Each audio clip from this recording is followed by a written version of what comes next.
Hey guys, Life tonight in a we're medieval not setting village, sail into Western the Europe. roughest waters history has to offer. During the Middle Ages, the No majority greasy of people pirates, lived in no rural splittery villages rather ships than creaking urban in the cities dark, or large and towns. no sunburned But what was sailors everyday life arguing like in a over medieval treasure village? that probably The truth never is, like existed. many periods in history, Nope. medieval life Tonight, differed from village to we're village wandering and from person to somewhere person. much quieter. Life in a much medieval colder, village depended on someone's far class and more role in overlooked. society. Generally speaking, though, the medieval village was the domain of the peasant. Medieval life. Peasants were the But lowest before we class of slip into society, but they actually candlelit made up the halls, majority of the drafty entire stone population. corridors, and For this mornings that majority, the began village was long the before center of their sunrise. universe. Take They a were moment born, to like the lived, video worked, and attended subscribe. church, were married, But had only if children, you and actually died, enjoy all within the same area. Slow, thoughtful nighttime Today, we journey. might imagine a medieval And leave a village as a comment line, telling me square, where or you're several little listening rows of from houses, and with what a time tavern it and a church. Somehow, But the medieval it's village actually always took on 2 many a.m. forms. somewhere. It could be And several honestly, houses clustered 2 together, a.m. but a feels village like could the also be perfect several hour scattered to think hamlets about and people who farmsteads, worked far apart but endlessly under the control while of a lord. everyone else slept. Most villages would Now have been dim houses those lights. concentrated around a Turn on lord's a manor, fan for that is, an that soft administrative white device by noise which a hum. lord charged rents Something and taxes like from peasants. wind brushing against By far the castle most walls. common villager was Get the serf. comfortable. Serfs Settle were the into your lowest class of blankets, peasants, and and maybe owed tuck fealty your to the feet lord of the manor. Not because Though they were imaginary legally rats are free, plotting therefore being anything different tonight, from slaves, but they were because nevertheless legally medieval bound to the ones land where they absolutely lived and were, worked, and they did were not allowed to move respect away. personal space. The lord of the Let's manor pause for a would moment. barely, if ever, Have be you in the ever village. wondered Instead, what he would be really away kept fighting in medieval wars or noble performing life acts of running? royal service. Not the kings, Manors would not be the surrounded feasts, by huge fields, not the usually shiny 3 of up armor to 100 or acres dramatic each, court which would make up the politics, land for the but village. the quiet, exhausting, In exchange for living on the often land, invisible serfs were work expected done to by pay rent servants, and be responsible for laborers, working the land. cooks, In laundresses, northwestern Europe, stable much of the work hands, revolved around and farming countless cereal others crops whose such as names wheat, were never barley, or written rye. down. Fields Tonight, surrounding the manor with would be worked in sleepy rotation, Uguay as and your each would be gentle divided guide, into strips to we're be worked by drifting individual through their peasant world. families. We'll explore Village fields the that early weren't mornings fit for growing spent crops would hauling be used for water, grazing the animals, endless such as sheep for hours wool. scrubbing floors Beyond the that would be fields would muddy often be again by woodland, noon. which gave fuel and The building long materials or nights where mending wild animals could clothes be by hunted for food, firelight, but and only the for a strange privileged few. routines that kept Resources castles cultivated warm, in the countryside fed, villages and would feed functioning. and provide for the We'll village see how residents, noble but would also be transported to those living in entirely nearby on people towns who and cities. rarely enjoyed any For the comfort at village all. serf, daily life And was yes, difficult, there will backbreaking, and be a constant struggle for survival. Cold rooms, From sore starvation hands, to the plague, it seemed as though meals the that threat of were death was always on the optimistic horizon. at best. But there will The also average village be house quiet might have had a humor, low stone wall and a small thatched roof, complaints, and would have been built shared mostly out of jokes, timber and wattle and the very and daub, human a habit lattice of of wooden laughing at strips misery clung together with a just mix to of make wet it bearable. soil, clay, or animal This dung. isn't a story The majority of heroes medieval or villagers battles. would wake at sunrise in It's a order to make the story most of the working endurance, day. of They would work unnoticed extremely effort, hard from dawn to dusk, people with meager doing what meals of needed bread to be and done, pottage, a thick day soup made from after porridge, day, peas, and so beans. that someone else could live Most villages kept nobly. communal cows, so milk, So, butter, and settle cheese in. would also make the menu, Let your with breathing meat being slow. an extremely rare Let treat the until modern the 15th world century. fade away. Ale was Tonight, part of the we payment that the honor peasants the received for invisible working the hands lands that of the built manor. medieval The life. peasants received portions of Softly, everything produced on the land, patiently, although more expensive and items without were given in applause. smaller quantities. Now, Villagers let us were highly begin. religious due to widespread Catholicism at the Chapter time. 1. They would go to church Before daily, the if not bell multiple rings. times a day.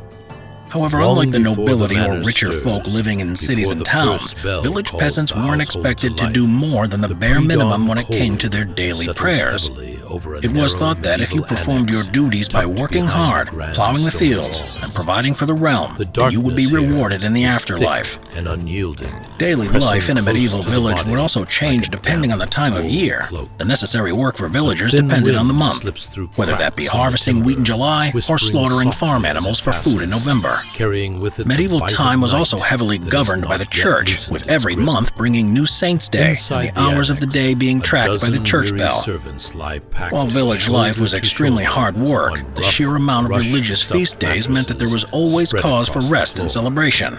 There is little However, not space to all those move, living in the village little would room spend their to days stretch. as serfs working the Every land. body Some fits would be a together higher class like of peasant. pieces of a puzzle, In the Lord's shaped by absence, the necessity village manor would be rather run than by a comfort. steward, the highest-ranking village Elbows official. brush ribs, Each knees village would also press have a against bailiff, backs, a man appointed to feet supervise tucked over the beneath shared agricultural blankets work done that by have grown serfs. thin from Understandably, they years were of not very use. popular amongst the mattresses villagers. sigh softly There would also be when trade someone workers such as shifts. bakers, The dried millers, rushes inside, blacksmiths. rustling faintly Each village would also like have its own straw priest. in a field. To be the village priest The was to floor be in a beneath position is of power hard, and respect, uneven, as and they were cold, considered to be absolutely reminding necessary each for the sleeper salvation of that everyone's rest here souls. is temporary and The medieval shallow. village was remarkably Sleep self-sufficient, comes in with an fragments, immense sense of community. light, cautious, Villagers would produce easily everything they broken, needed themselves, because the in body contrast to knows those the in day urban ahead areas, will which in the demand 12th century more were than starting it to can grow easily and relied give. on resources sent from villages. The air is heavy and Villagers stale, would make their own filled with clothes the from leather, musty, linen, or sour wool. mixture They would grow of their own human food effort using farm and tools made by the survival. village blacksmith. Sweat They could clings grind to grain skin for and flour at the wool village alike, mill,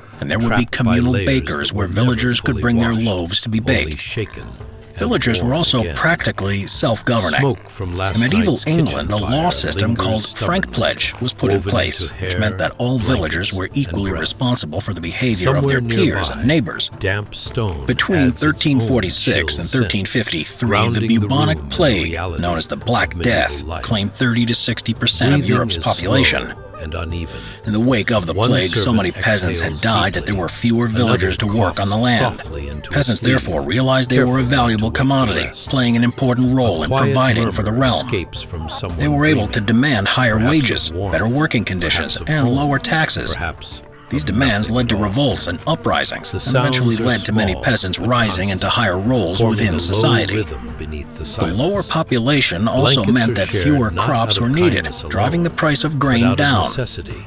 Villages One that had tug in the initially night thrived through the sends a growing of ripple grain in through the large group, open fields redistributing fell into warmth and disrepair, cold and over without time, ceremony. many were deserted until No the one 16th century. complains. All in all, Complaints after the waste devastation energy. of the plague Here, and the changes in endurance social structure is the that followed, currency of survival. medieval village life was never These quite the servants same. belong to the unseen machinery of noble life. While lords sleep beneath carved beams and heavy tapestries, warmed by fires fed through the night, the people in this annex gather strength where they can. Their labor will begin before sunrise, hauling water, stoking hearths, preparing meals, cleaning halls, dressing nobles who may never learn their names. For now, the annex remains suspended in the final moments of night. Darkness pools in the corners, broken only by the faintest gray glow seeping through a narrow slit of a window. Dawn is approaching, but it is in no hurry. The cold lingers. The stillness stretches. A servant stirs, carefully sitting up to rub stiff hands together. Fingers ache from yesterday's work, lifting, scrubbing, carrying. Backs feel tight. Feet throb quietly beneath worn linens. Yet no one considers staying down when the day calls. There is work to be done, and delay is rarely forgiven. The air shifts slightly as someone rises, wrapping a cloak around their shoulders. The movement is practiced, silent. Others will follow soon enough, roused by instinct rather than alarm. This is a world where time is measured not by clocks, but by duty. In these moments before the manor wakes, the annex holds a fragile peace. Not comfort, not ease, but a shared understanding. Each servant knows the others will rise too. They are bound together by routine, by fatigue, by the quiet knowledge that the noble world above depends entirely on their invisible effort. And so, in the dark, cold pre-dawn, among shared blankets and sour air, medieval luxury sleeps soundly, resting on the backs of those who wake first. The bell will ring soon, but for now, the servants breathe. Just a little longer. Chapter 2. The Cozy Chaos of Dusk. Hey guys, welcome back. Tonight we're diving into something warmer than a cup of tweed-flavored tea. And no, I'm not talking about your ex's cooking. It's the picturesque chaos of a medieval village at dusk. A scene filled with rustic charm and the undeniable aroma of burning cabbage, which, let's be honest, smells slightly better than the ghost of that last party you went to. Prepare yourself for a sumptuous adventure. Picture this. The sky is painted in shades of lavender and twilight blue, while the scent of smoldering fires twirls through the air like a medieval dance-off, but with less fun and more smoke. It's the perfect setting for tales of invisible labor and the triumphant endurance of peasant life, where every crack in the ground carries the weight of 1,000 yesterdays, and every flicker from the hearth has a story to tell. So grab your trusty blanket, dim those lights a tad, and maybe even consider setting a fan on you, because you might start sweating from all the ridiculousness to come. Now, let's take a moment to marvel at the extraordinary lives of medieval villagers. Ever wondered what a peasant's evening routine looked like in 1300? Did they strictly adhere to a no party after dark rule? Or was it more of a last one standing gets the goat situation? What's a bath really like when you have about a gallon of lukewarm water and the closest thing to a rubber duck is your neighbor's farm animal? And speaking of ducks, how many times do you think they mistakenly poured last week's stew just to watch the local wildlife enjoy it instead? Congratulations. You've just woken up in a charming village at dusk, a time when the sun is lazy. What little warmth it bears slowly sinks beneath the horizon like a reluctant child dodging bedtime. The daily bustle is winding down, and it's fascinating chaos everywhere you look. Before you stands a rustic village covered in shades of earthy brown, accentuated by the dim glow of hearth fires, flickering like glimmers of hope amid a sea of shadows. Not far off, you can see the flickering light dancing in the windows of that cozy-looking cottage where everyone has undoubtedly gathered for the evening. A gathering featuring a spectrum of smells that might just convince you said gathering also includes an animal or two you'd prefer not to identify. As you listen closely amidst the crackling of fires, subtle whispers of what feels like angels debating the merits of cabbage recipes waft through the air. Granny Gwendolyn's famous cabbage soup recipe is up for scrutiny once again. Was it the right amount of salt this time? Or did she overdo it on the touch of despair seasoning? You can almost hear the villagers murmuring, "Last time, I thought it had too much cabbage and not enough soul." But worry not.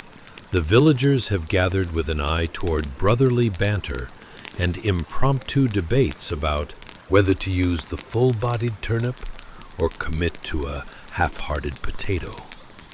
Choices, dear friend, they are the essence of life, especially when your harvest sometimes yields only treacherous sprouts, better suited for decoration than consumption. As the evening deepens, you can feel that ghostly chill creeping in, the one that invites you to reflect upon your existence over a questionable stew. But let's not forget our dear friend, the chicken. Yes, the village chickens are permanently milling about, squawking about their grievances, mostly regarding the threat of becoming tomorrow's supper. But there they are, valiantly perched on their eggs while still plotting their next daring escape to freedom. Every sound blends into a relaxing symphony, a combination of crackles from the fire, the distant clucking, and the creaking of that old barn door that might just have some secrets of its own, like whether it really did hide the farmer's lost chickens or merely double as a makeshift restroom on particularly desperate days. And speaking of hides and DIY endeavors, if you're angling for ambiance, let's talk about those humble cottages.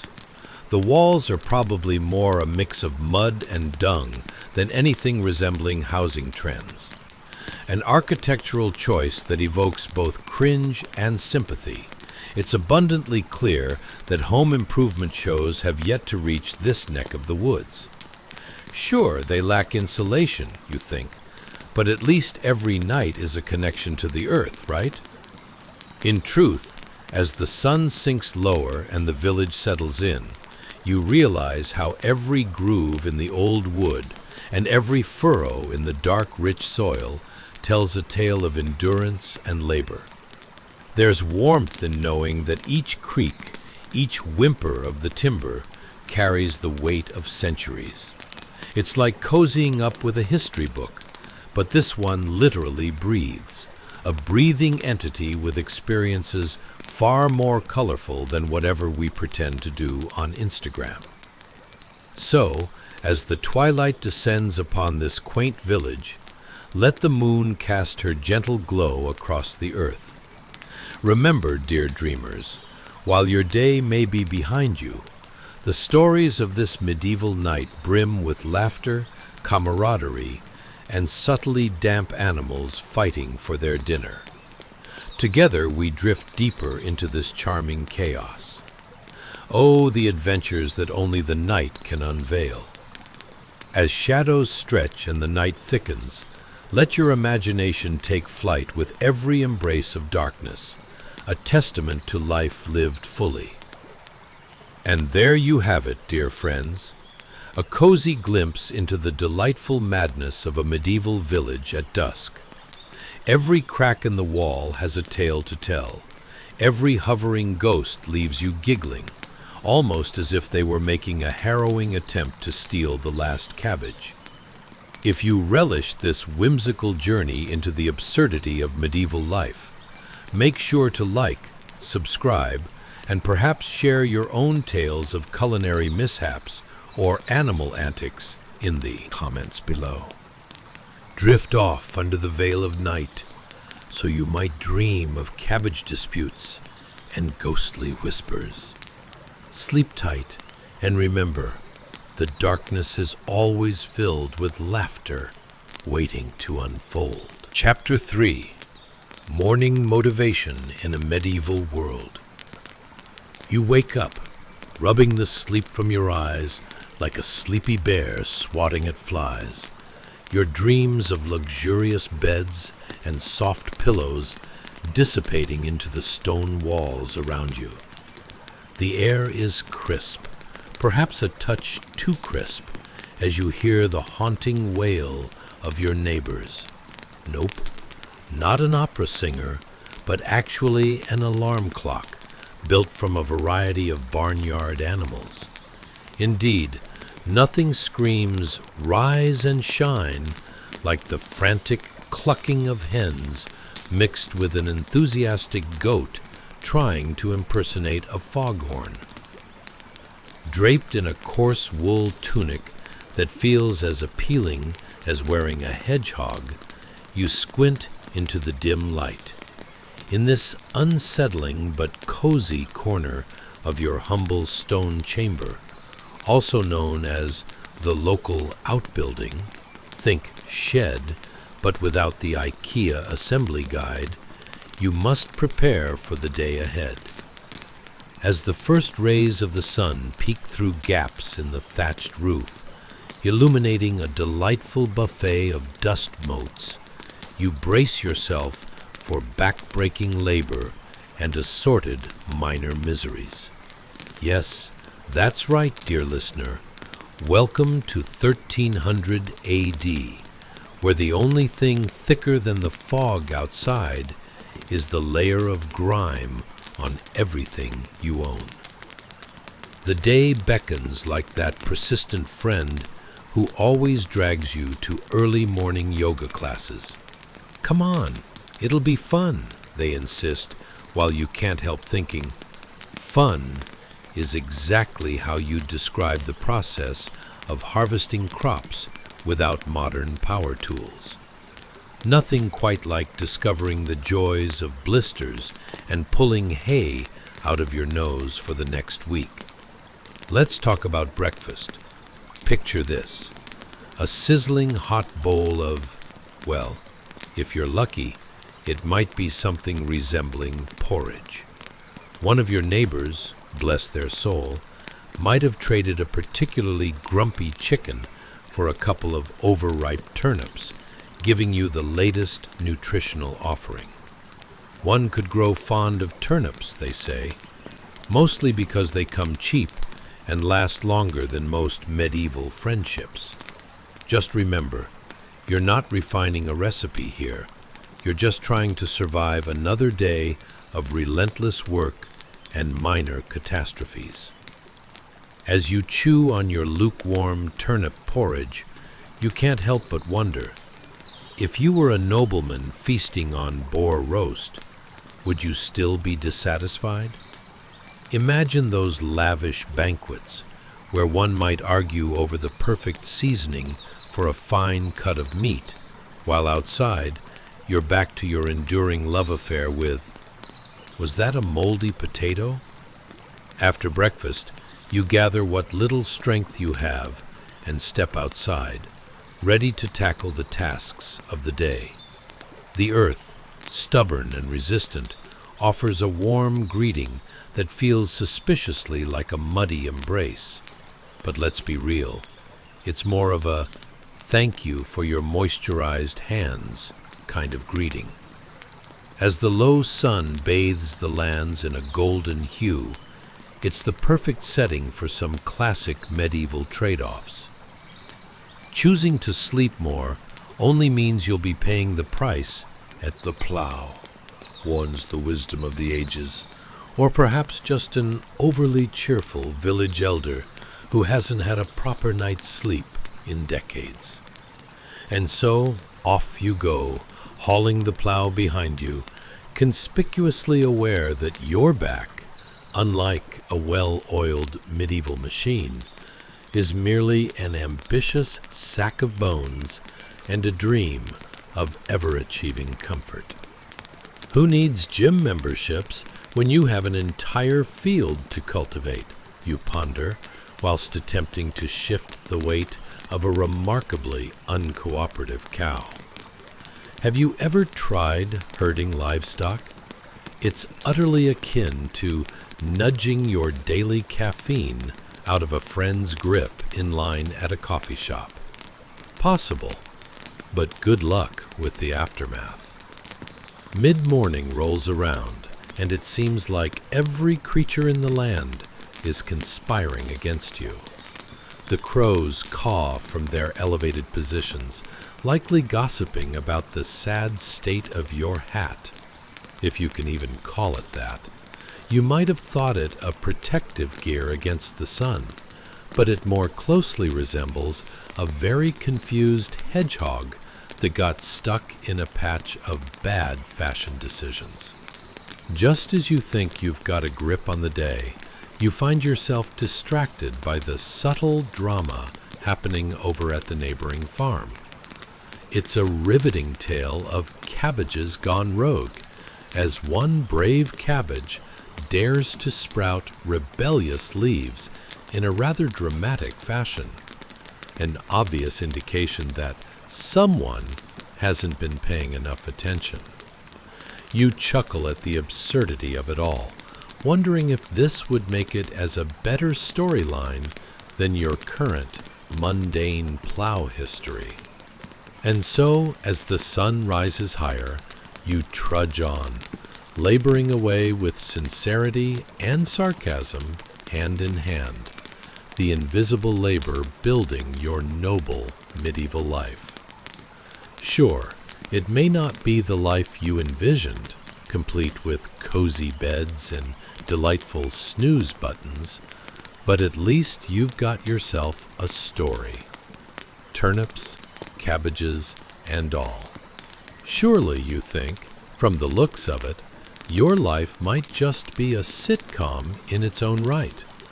Imagine the plot twists. Will your reluctant turnip ever win the acclaimed title of Best Root Vegetable in a Leading Role? Tune in next time to find out. Chapter 4. Hearthside Hiccups and Coughing Embers. You kneel before a cold hearth, gently blowing on dead embers, as if coaxing them to rise from the grave like a medieval zombie. Coughing, you puff out a fine plume of gray ash that clings to your lungs like a persistent tag-along. It's the kind of adventure that modern air purifiers only dream of. Your chest tightens, the sort of feeling that makes you wonder if you might pass out from a simple hearthside warmth-gathering routine. Spoiler alert, you will not pass out. You're far too stubborn for that.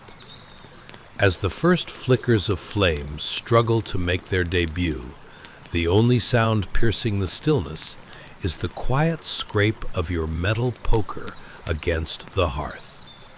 Let's be honest, this poker doesn't play games of poker in the town tavern. It's more of a workaholic, constantly trying to keep embers alive or poking fun at your complete inability to make breakfast without creating a small kitchen-scale disaster. Imagine, if you will, that you're living in a time when fast food meant you launched the careless goat from a barn so it could get to your dinner before you did. Yes, that goat was eating your supper, but at least it was nice enough to leave you the chewy scraps no one else wanted.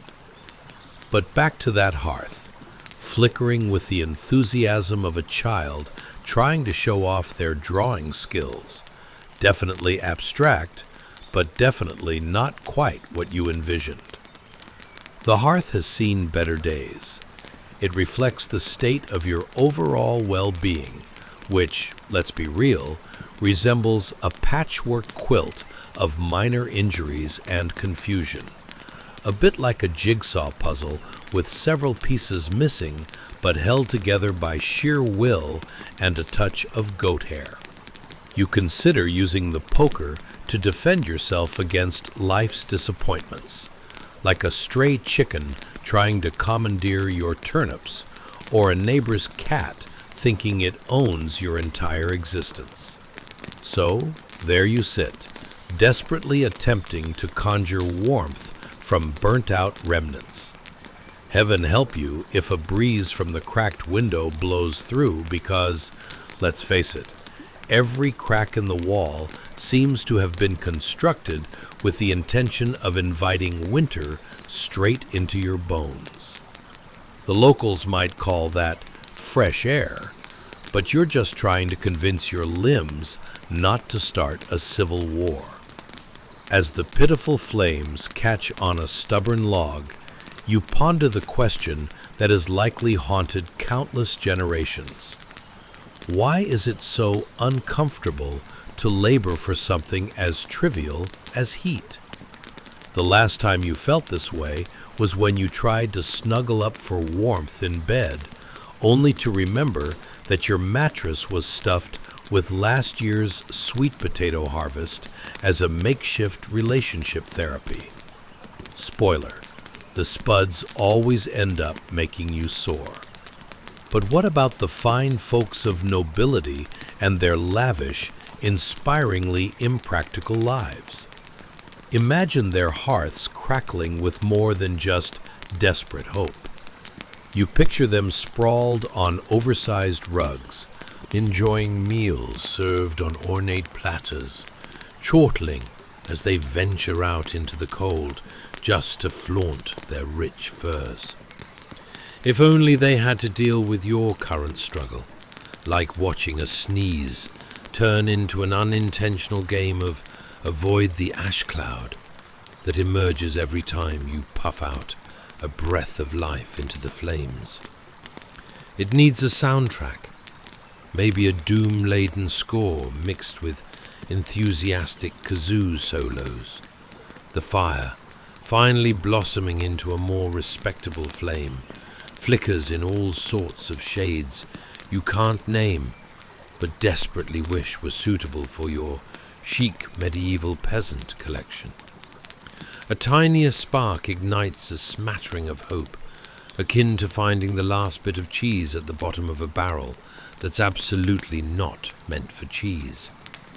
And just before you can celebrate this success, a sudden vroom of heat is followed by a not-so-gentle reminder that this is still 1300 AD, where even your warmth feels like it comes with a sequel.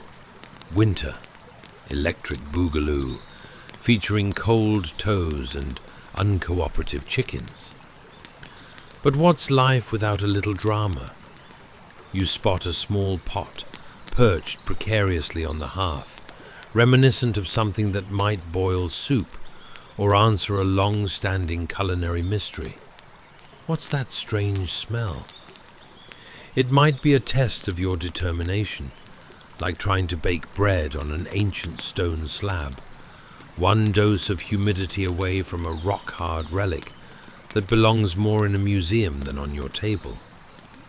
Finally, as you sit there, warmed by the flames and stifled by charcoal dust, you realize your heart is now beating to the rhythm of history. Invisible labor shapes your existence. The poking, the coaxing, the acting as if you haven't been inhaling history like a shield maiden of the cold. With each ambivalent puff of air, you are building your own hearth, a warm promise that, come morning, you'll be out there among the turnips, gazing into the unpredictable abyss of medieval life, armed with the same confidence as a rooster strutting his nonsense. Let's not forget, living in 1300 AD is akin to joining a never-ending sitcom. 1 minute you're coaxing embers, the next you're dodging the bewildered gaze of poultry, pondering the deep mysteries of their existence. Will your humble hearth stay lit long enough for breakfast? Will the ashes retrieve their dramatic revenge? Fear not, dear listener. It's merely another episode of medieval life, the ultimate comedy, where the punchline is often just a twist of fate and the last remnants of yesterday's stew. Chapter 5. Woolly Dawn Dilemmas. Hey guys, welcome back. Tonight we begin with something chillier than your ex's text back in 2015. The preposterously early morning duties of our medieval compatriots, clad in scratchy woolen tunics that feel less like clothing and more like a woolly hug from a very upset sheep. Imagine, if you will, waking up at the crack of dawn, when the only thing more obnoxious than your alarm is the sound of roosters sounding the battle cry against sleep itself. Goodbye, cozy dreams. Hello, frostbite. Before you even fully open your eyes, you're already grappling with a woolen beast, your tunic, which, let's be honest, resembles much more like an oversized, square-shaped prison uniform than an outfit worth flaunting. As you struggle out of your linen shift, a charming garment that is less about style and more about surviving the chill, you can already hear the muted sounds of sleepy grumbles emanating from outside. Yes, outside, where the air feels like someone took a bucket of ice and just tossed it directly into your soul.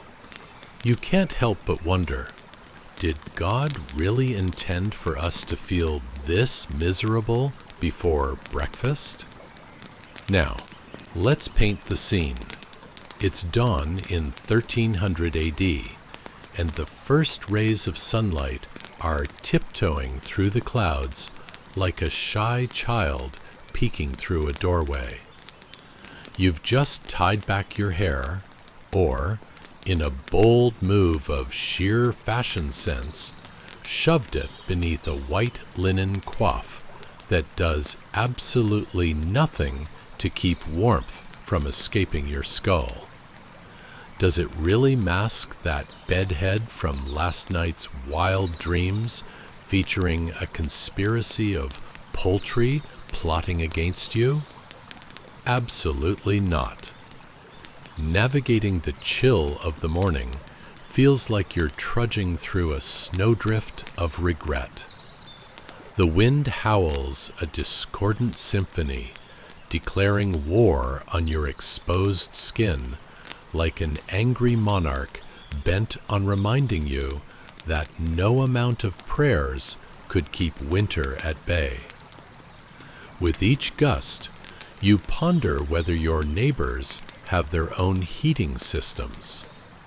Might they be hoarding sheep directly beneath their linen sheets?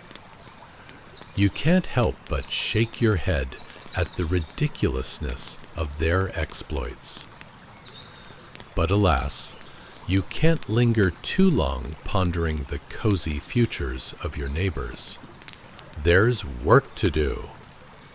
You make your way to the communal area, where it's still relatively dark, but filled with the fragrant aroma of damp straw and, of course, sheep.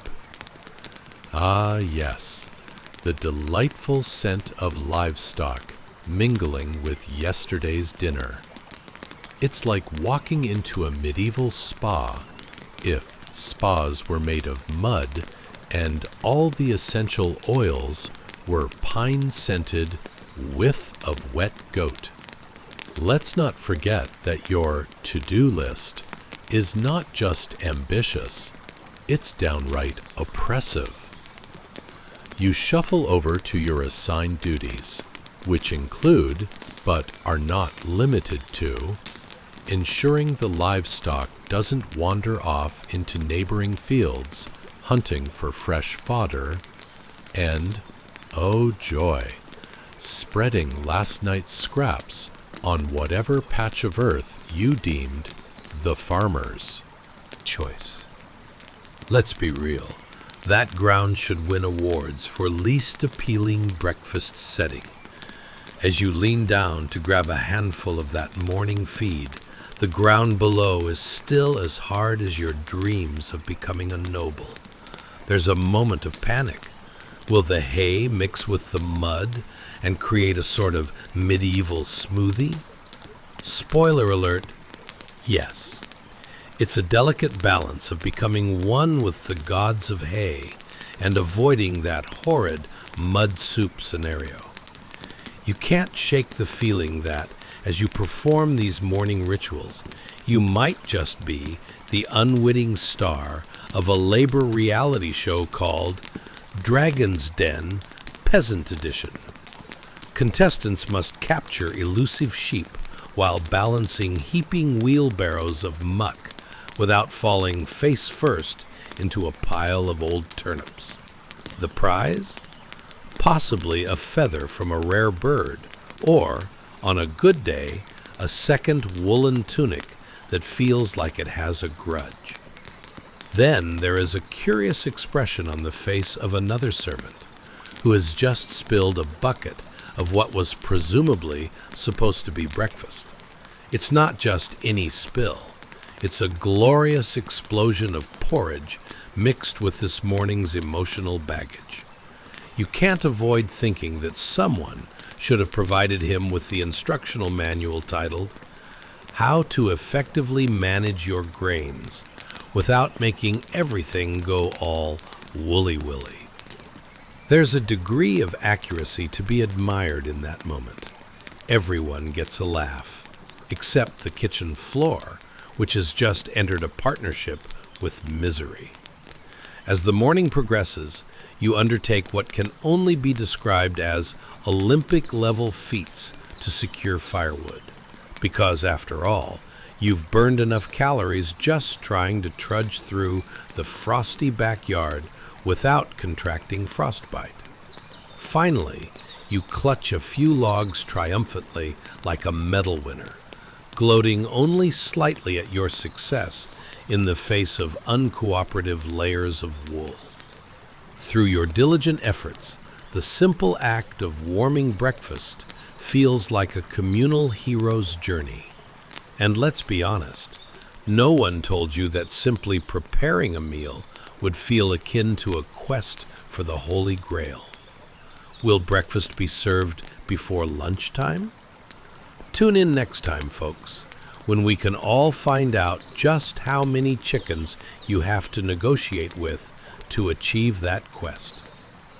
So there you are, in a cold, drafty morning, successfully navigating the woolly dawn dilemmas of a life where every day is just a rousing episode of things you never knew could go so wrong. And as you survey the scene in all its medieval absurdity, you realize, well, at least you've got another day of delights ahead, sprinkled with a good dose of ironic laughter and the constant companionship of wafts of livestock mingling with your hopes and dreams. Chapter 6: The Keykeepers of Chaos. Hey guys, welcome back. Tonight, we dive deeper than an enthusiastic medieval bard at an open mic night, into the stony corridors where servants tread lightly, much like their hopes of becoming anything other than, well, a medieval servant. Picture it.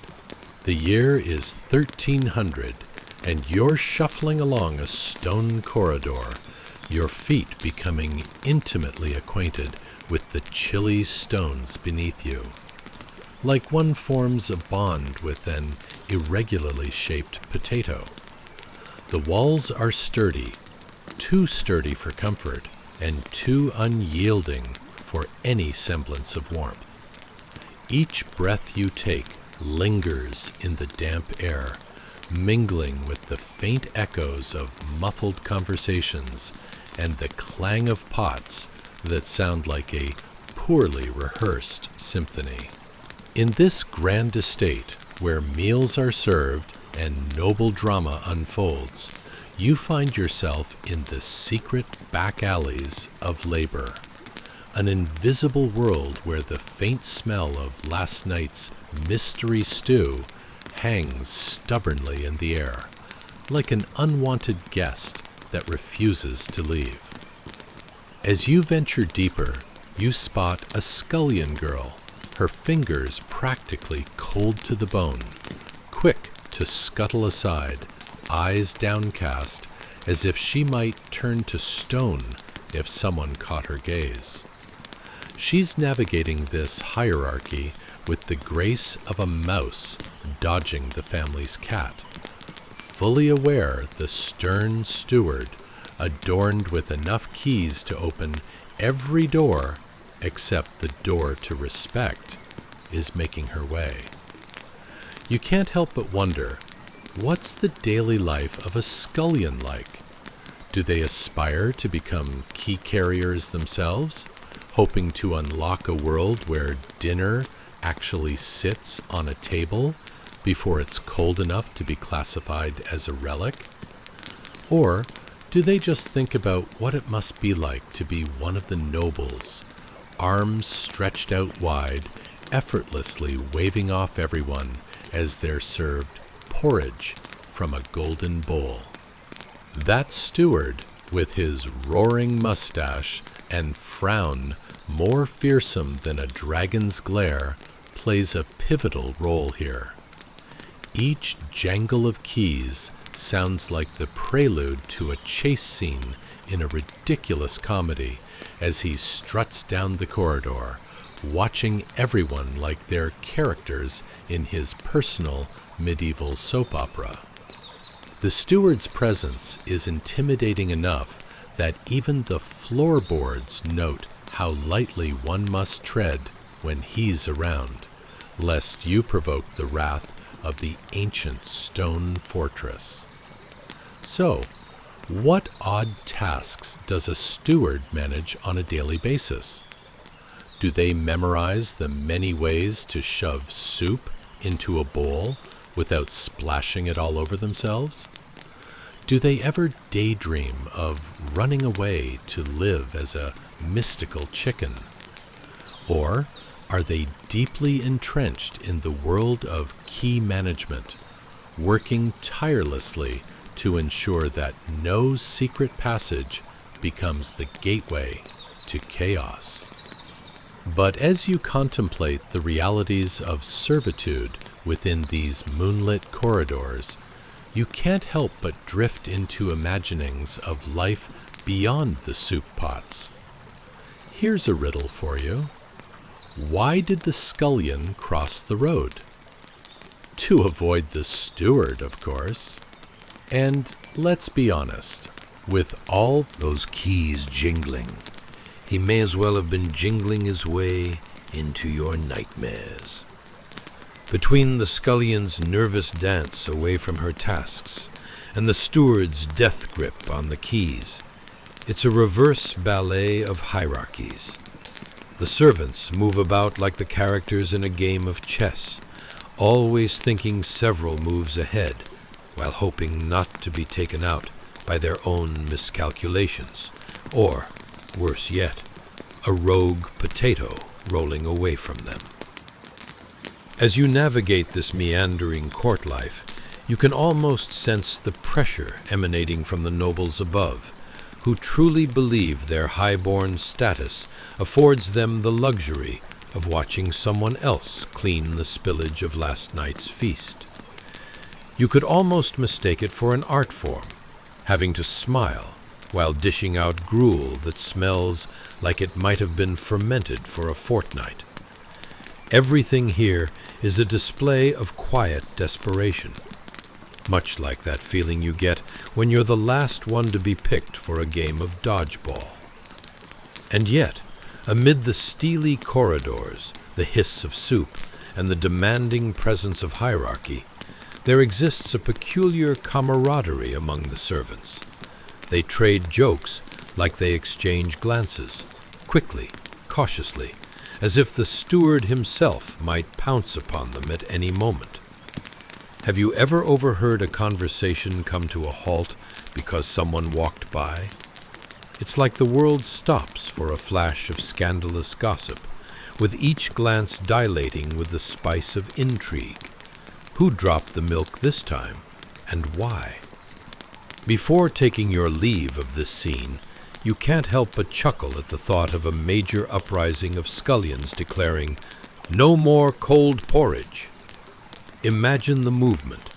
Scullions marching through the corridors, spoons held high, declaring their right to at least slightly warm food, while the noble class hides behind their tapestries, like children trying to avoid sharing their toys.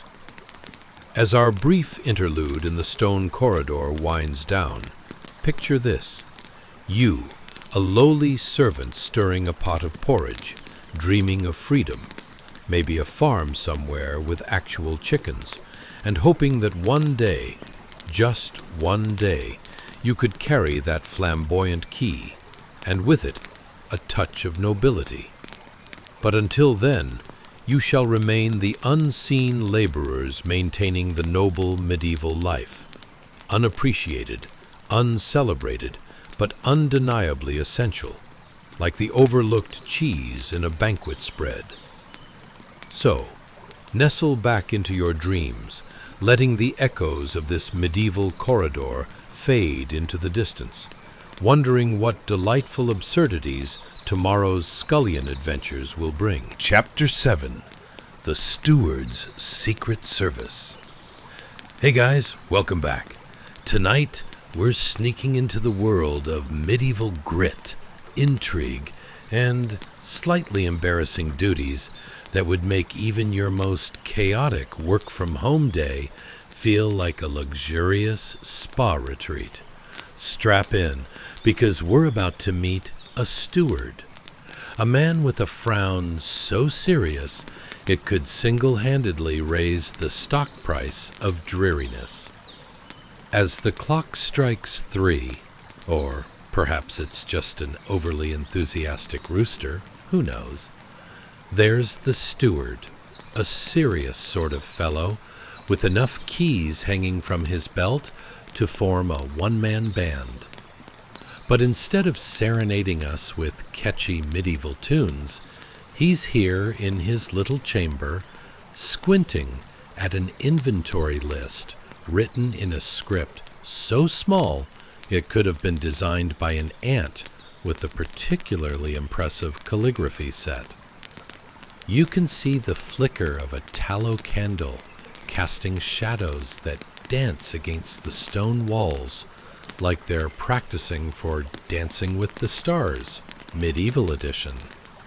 The room is small and cozy, if cozy meant crammed with dusty scrolls and the lingering smell of old cheese. And what's that? Is that faint whiff of panic I can smell mingling with the wax? Ah, yes, a lovely aroma, really. Now, let's take a moment to delve deeper into the world of our dear steward.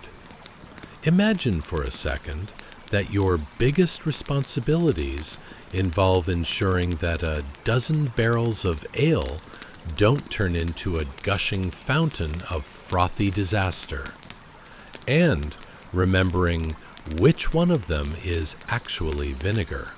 Forget about juggling work-life balance. This steward is practicing a form of acrobatics as impressive as any circus, except instead of trapezes, there are heavy keys, and instead of applause, there's a collective sigh every time someone mistakenly serves the noble dinner a double portion of vinegar stew. As you approach closer, you might wonder how he got this job. Did he win a Who Looks Most Like a Grim Portrait contest? Was there a dream of bold success that morphed into a nightmare of ledger keeping? Or is he just that one friend who organized the group project like a drill sergeant, only to find himself stuck with all the boring bits? But our steward doesn't lose heart. Oh no. Every jingle of those keys feels like his version of a rock and roll concert, except the crowd is made up of resentful scullions dodging the flying vegetables flung by displeased lords. And speaking of those corridors, let's take a moment to soak in the atmosphere. As the steward marches down the stone hallway, he does so with an air of authority befitting a monarch, though every scullion scurries past him like they're fleeing from a dragon. And who could blame them? The steward could probably ignite a cold porridge with the glare he gives, if that were possible.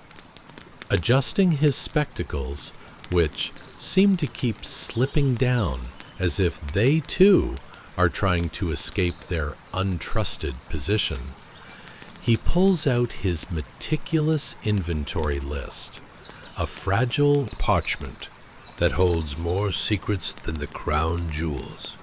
Maybe that's why he's so serious. Every ingredient listed carries a weight that could tip the world into chaos.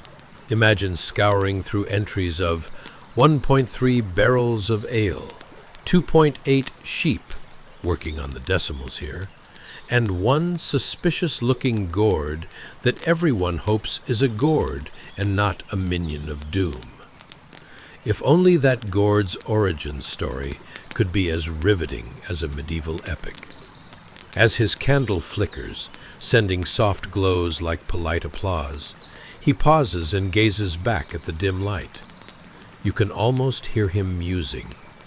If only I were a noble, I'd be sipping wine instead of monitoring amounts of oat husks. But alas, the keys that dangle from his belt seem to remind him that this is no dream. He's as tethered to his responsibility as a grumpy cat to a cozy chair. Noticing the creaking door that leads out to the hallway, he likely ponders assaulting the nobleman with paperwork like a ballroom dancer armed with javelins, but he instead rolls his eyes and focuses on an inventory of a different hidden treasure: dried herbs packed tightly into little jars, which are technically not just for flavoring, but also for causing noble accomplishment aspirations. After all, if no one adds a hint of rosemary to your fox stew, can you truly call it a fancy banquet? Back in reality, it dawns on you just how similar this steward's life feels to our own daily grind. Ever spent sleepless nights worrying about your groceries running low, all while dodging the disaster of consumer emails like a knight in battle? You've got to admire the synergy of juggling responsibilities. Much like medieval inventories, modern life requires a keen attention to detail. Instead of barrels of ale, maybe you're organizing your spice cabinet, praying that cumin isn't on the "this and that is out" list. That unexpected gourd could just be your pet hamster, or your one-time roommate who now refuses to leave. As you imagine this scene, chuckles ripple through you like warm bread from a nearby bakery. And that's the beauty of it all, the joy hidden behind vital duties that shape our lives, with humor sparkling through every creaky key turn and every missing ingredient.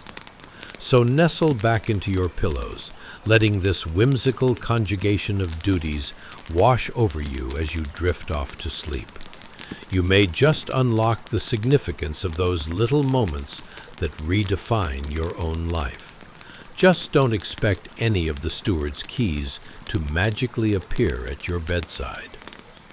In the enchanting chaos of this medieval tapestry, looks like the invisible labor that built this world wasn't so boring after all.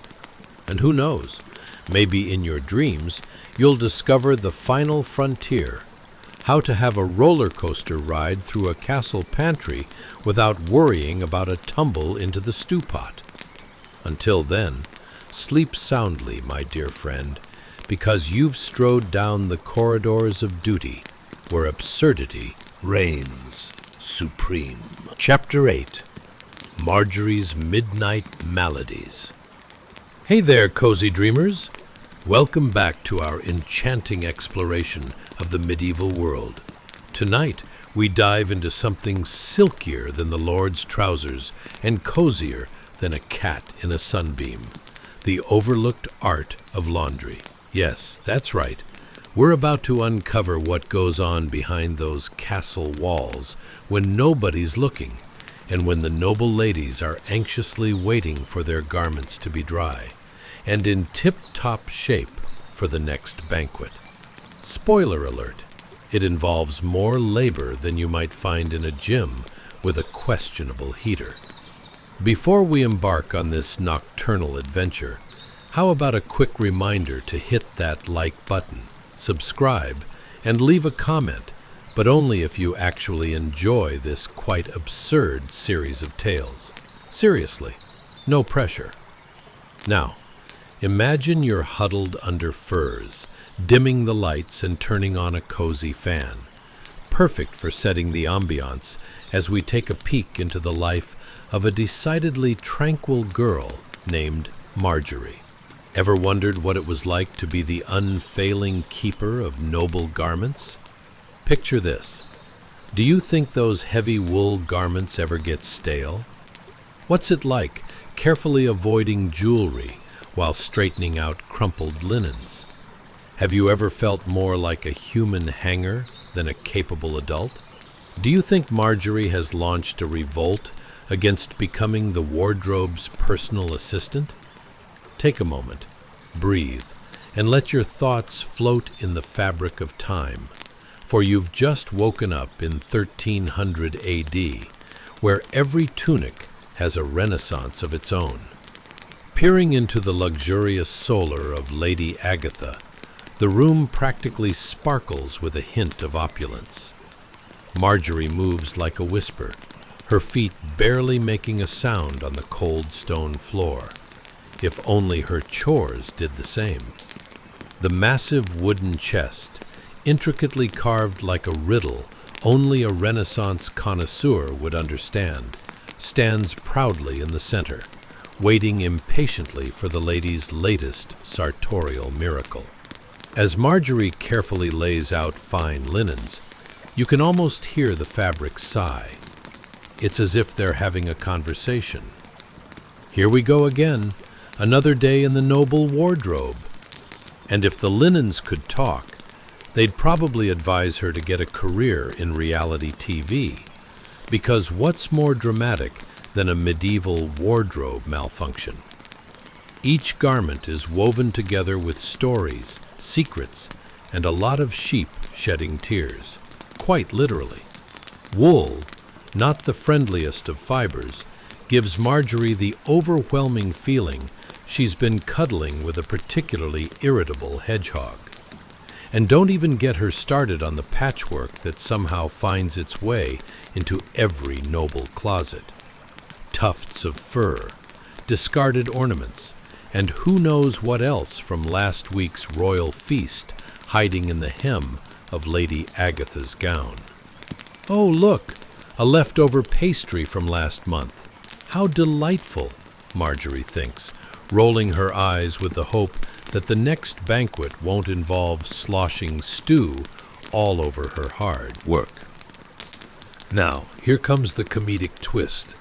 As Marjorie's calloused fingers meticulously sort through lady finery, she's acutely aware of a gold and gem-studded necklace lying dangerously close to the edge of the chest.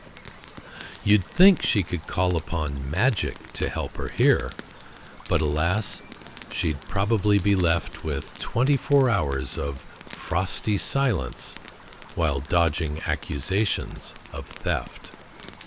Nothing says clumsy mortal quite like getting stuck with the title of the one who misplaced the lady's pearl necklace into the stew.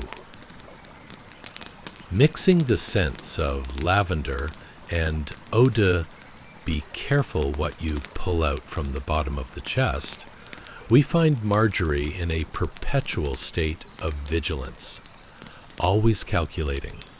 Should she risk moving that velvet gown or leave it as the potential hidden treasure of another laundry day?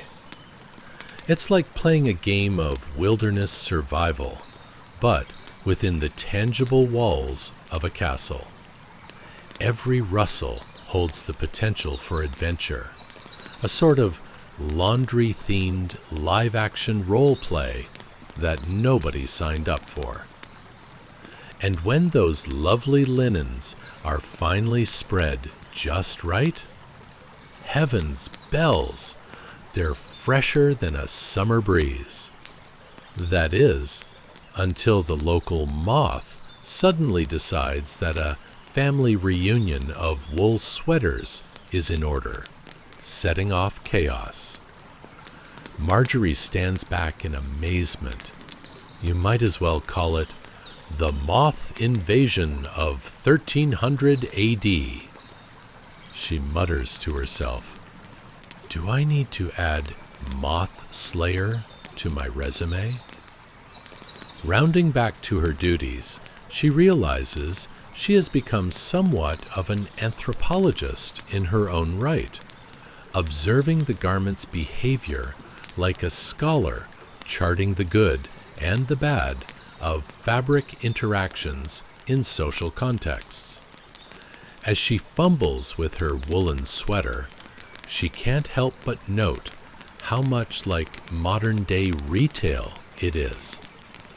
You want frills but don't want to part with a dime? Good luck with that. At the end of the night, as she folds the last garment with a finesse equivalent to the secret handshake of laundry wizards, Marjorie can't help but chuckle. She is proving that the invisible labor that built the noble medieval life wasn't just about castles and court politics. It was perilously close to being a full-time saga of fabric and fumble. So, as you snuggle deeper into your blankets, let the absurdity of Marjorie's midnight maladies lull you into tranquility. After all, sometimes the hidden charms of life can be found right in the folds of a well-crafted gown, or hidden under an eternally stubborn stain. Until next time, sleep peacefully, dear friend, and dream of laundry day without the suspicious moths. Chapter 9. The Perpetual Sizzle of Chef Reginald's Inferno. Hey there, cozy dreamers. Welcome back to another chapter in our fantastical romp through the enchanted lands of medieval life. Tonight, we begin with something smokier than misplaced fireplaces and smellier than that forgotten cabbage from last week. The kitchen in a noble household. Imagine a culinary arena where dreams simmer alongside nightmares and flames do their best impression of a dragon, all while Chef Reginald yells like he's auditioning for the role of a wild boar. Before we dive headfirst into the cloud of acrid smoke that is the medieval culinary experience, just a gentle reminder to hit that like button, subscribe, and maybe send a carrier pigeon with a comment. Though, no pressure. Seriously, no one wants that stress before bedtime, so do what makes you happy. Now, let's imagine you're comfortably ensconced in your lavishly unwashed tunic, daydreaming about duck confit, while your stomach audibly reminds you that dinner is, in fact, still a myth. Have you ever wondered why the nobles always looked so pleased despite being surrounded by a constant stink? Or why was the cook 3 times the size of a castle guard, all while running around in a kitchen that would have even the hardiest smoke alarm trembling in fear? Wait, did they even have smoke alarms? Spoiler alert, not even close. Congratulations, you've just woken up in 1300 AD, and boy, do you have an adventure ahead of you. You find yourself in a grand kitchen that could easily double as a sauna, with a fire pit that spits out smoke like an angry chimney sweep. The air is thick and pregnant with the promise of burnt offerings and culinary disasters that'll make your own kitchen experiments seem like Michelin star attempts. As you take this all in, let's focus on our formidable chef, Reginald. He's a towering figure, resembling a particularly angry bear decked out in a smock that has seen better days, like maybe when he was still in training. Oh, the thrill of watching him hover over the fire pit below, his brow gleaming with sweat and determination, is equally awe-inspiring and alarming. He's like a conductor leading an orchestra of sizzling meats and pots bubbling with dubious content that may or may not resemble varnished footwear. Faster, faster! He bellows at the unfortunate lad assigned to assist him. Let's call him Bertie, because, let's be real, all medieval helpers have quirky names. Bertie, not yet accustomed to live amid this palatable chaos, flinches under the chef's gaze. Picture it, a tall, lanky young man trying to dash about like a headless chicken, carrying a cart laden with carrots so oversized they look like they could star in a horror movie. You'd better slice those onions quicker than that beast lumbers, Bertie. If you take any longer, we'll have the stew for breakfast. Reginald's voice could make a bear cry. Ah, the kitchen's symphony of sounds. The crackling of the fire, bubbling cauldrons, and the never-ending clatter of pots and pans. It's a bit like a concert, but with more screaming and less music. It's chaos. It's an avalanche of stress and sweat. You can almost taste the charred endings as Reginald barks orders, a foul concoction rising and falling over the fire pit like a phoenix that's lost all sense of direction. Let's talk smells, shall we? It's a heady mix of spices competing for attention, like a wrestling match between cinnamon and garlic. You sense the stew's essence, 1 part mystery meat. Was that a piece of the last knight who tried to escape? 3 parts swamp water, and a dash of what we will kindly refer to as, we know what went in, but we'd rather not talk about it.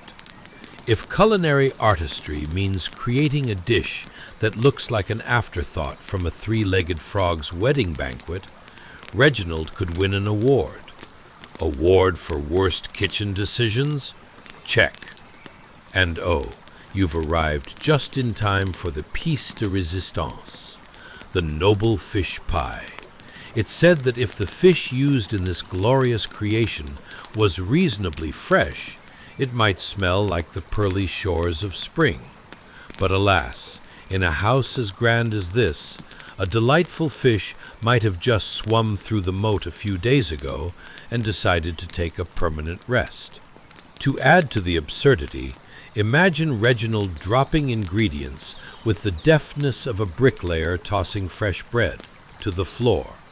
"Clean that up," he roars, and Bertie gulps as he sighs the life of a medieval kitchen assistant into a time vortex, hoping to one day be free and far away from this culinary hellscape. Just when you think it couldn't get any more chaotic, burned sheep trotters make their way to the counter, hot like a blacksmith's forge. "Bertie, get a move on!" Reginald barks again, letting out a sound that travels through the kitchen like the town crier announcing an invasion.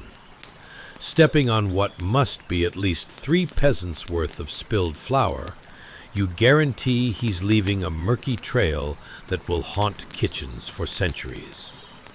As chaos ensues, amid the cacophony, you might just glimpse the magic of it all. Examine the hustle and bustle, the cooks and scullery maids, all dutifully creating meals while spinning tales of horror and triumph. Some days, they might even experience a blissful concoction that doesn't resemble something that might come alive at midnight. And there you lie, wrapped within this absurd ecosystem, as Chef Reginald clambers around more frantically than a squirrel guarding its acorns. The heat, soot, and culinary calamities all meld and swirl around you. Remember, dear listener, the unseen labor that built the noble medieval life is rarely a glorious spectacle. Sometimes it's a slammed door and a waterlogged carrot that could make even the local stew entertain onlookers. So let Reginald's inspired chaos and Bertie's unending clumsiness whisk you away to dreamland, sweet friend. You might just awaken convinced there's still smoke in your hair and the aroma of burnt pies guiding your morning, while you ponder why the kitchen you have suddenly feels far less appealing than the mythical cauldron of doom you've just left behind. Sweet dreams of medieval kitchens, where the labor is real and the outcomes sometimes questionable. Chapter 10. The Mutton That Moaned. Hey, cozy adventurers! Tonight's expedition takes you somewhere saucier than a jester's punchlines and more smelly than the feet of 1,000 knights. Yes, we're diving straight into the bubbling cauldron of a medieval kitchen. You know, where culinary joys go to be charred and foolishly garnished with dreams. Picture yourself standing amidst the roast of the day, a tease of tantalizing aroma that's probably part food, part haze of regret, wafting through the air. Delicious, isn't it? So, before we roast you alive under the weight of our historical nonsense, do me a favor. Hit that like button, subscribe, and whisper sweet nothings in the comments. Only if you want to, of course. No pressure, though. It's bedtime, and you should only engage in battles of the clickery if you're entirely ready for such nighttime complexities. Now, I invite you to dim those lights, pop on a fan to whisk away that lingering stress, or maybe just to recreate that mucus-tasting breeze that sweeps through an unventilated kitchen, and snuggle into your comfiest blanket. As you settle in, let me ask you a few absurd questions. Have you ever stood over a roasting leg of mutton, contemplating whether it'd be more tender if you whispered sweet nothings to it? Ever considered that the cast of characters you partake in dinner with might resemble a bust of comedy figures? Or pondered the sheer ridiculousness of roasting meat over a fire while praying that the castle guards don't mistake it for a sacrificial offering? Congratulations! You've just awoken in 1300 AD, where the sun is sinking and the heat of the day is only rivaled by the impending chaos of dinner service. You find yourself in the kitchen of a noble household, standing before a hefty leg of mutton, swinging gently from an iron hook as though it's trying to audition for the role of Best Supporting Meat. The lad involved in this epic grilling is a strong young thing. Let's call him Benedict. He's been entrusted with this colossal hunk of meat, under the watchful eye of our beloved chef Reginald, who, I must stress, resembles a cross between an angry badger and a particularly irritable grizzly bear. Benedict is experiencing that delightful blend of blissful ambition and pure terror.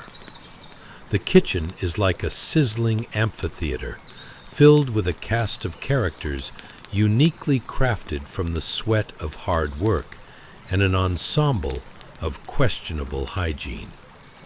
The air is thick with burnt offerings and dubious spices, as though the ingredients themselves are auditioning for an epic tragedy rather than a feast.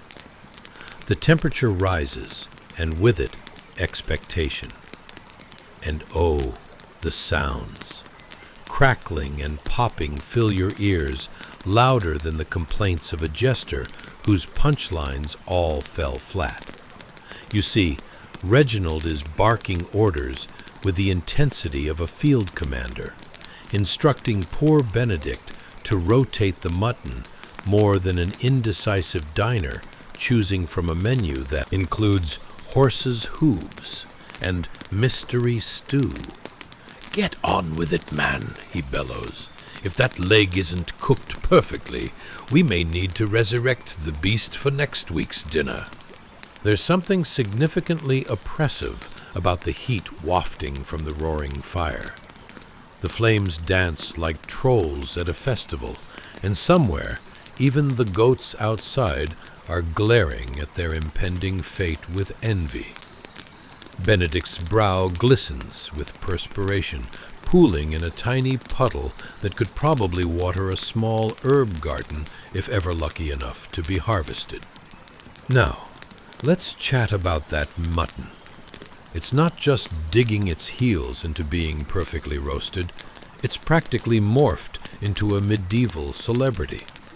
Swinging there, it embodies the essence of a noble banquet, succulent, juicy, and surrounded by the sort of confusion that makes you question the choices of your ancestors. Ever pondered how they managed to prepare meat without resorting to modern conveniences like thyme, or a flavorful marinade that doesn't taste like regret? If ever you've been tempted by a mass of roasted something that could easily be mistaken for a woolly mammoth, well, welcome to the rich tapestry of medieval dining.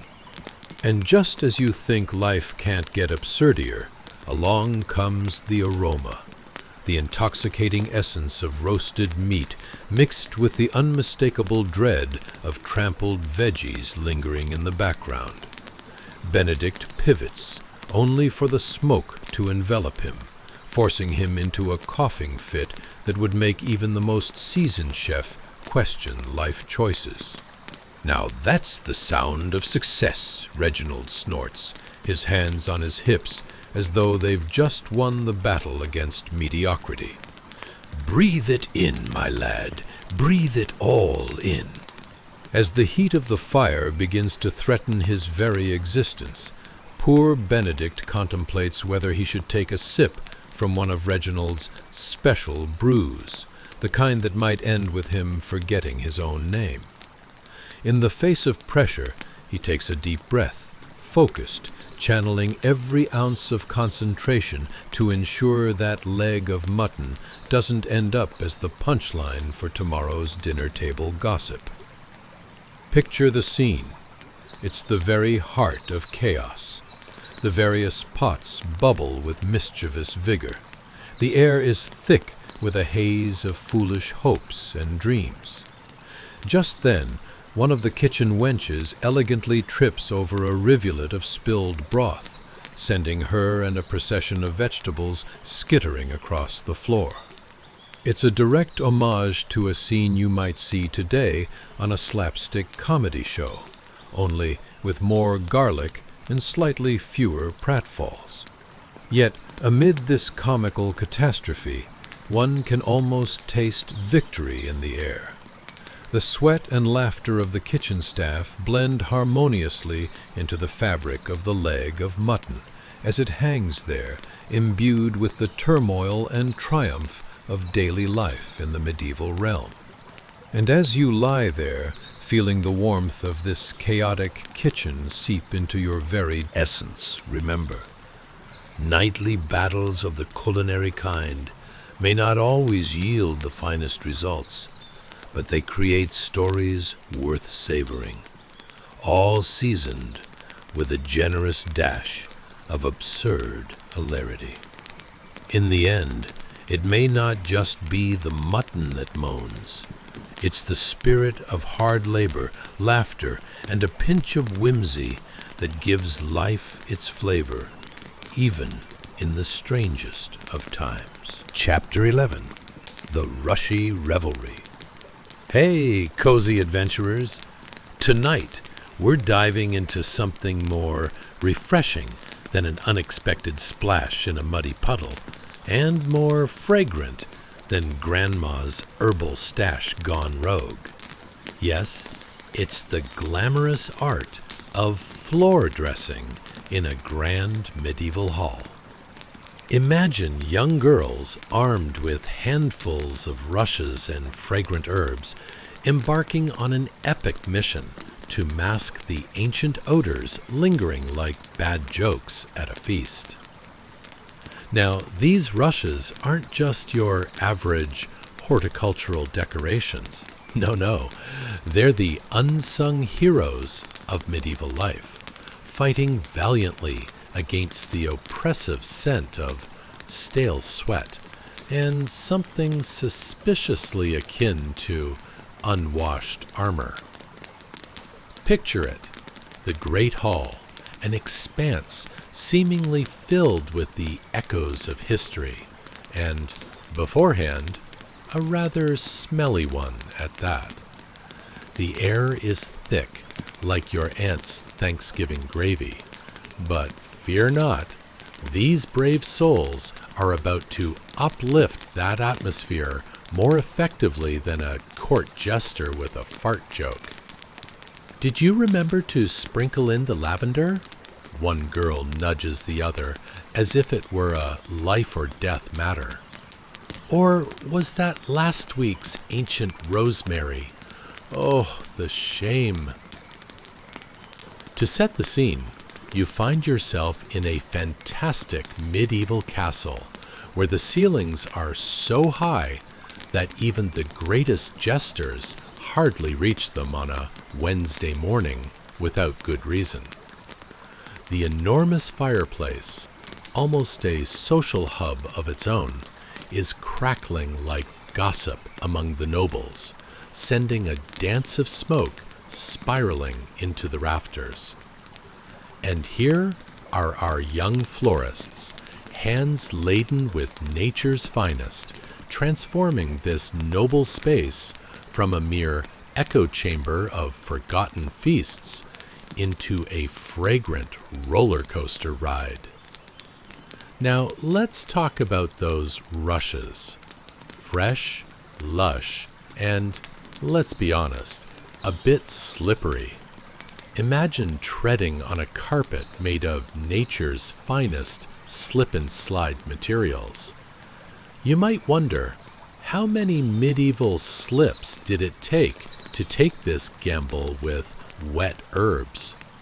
Well, my friend, the answer is shrouded in as much mystery as a knight's decision to polish his armor before battle. It's like asking how many wooden spoons a cook must break to perfect the stir. As the young girls sprinkle these fragrant goodies with the precision of a catapult engineer, they think the noble folk won't notice the distinct aroma of previous debacles beneath their new foliage. After all, nothing says, "I care," quite like a floor that smells of delectable lavender intermingled with the traces of yesterday's foot odor. A heady mix only the brave or truly desperate would dare to appreciate. Can you imagine explaining that to a dinner guest? "Oh, do come in. The floor is freshly sprinkled with lavender and, yesterday's roast, I believe." Quite the sophisticated concoction, wouldn't you say?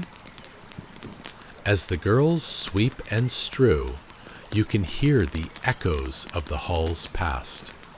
Birds once flitted about, children scampered, and nobles would stumble through, probably convinced they was still the life of the party, even after a few too many tankards of questionable ale. And here's a fun question for you. How many visionaries does it take to justify adding rushes to a floor?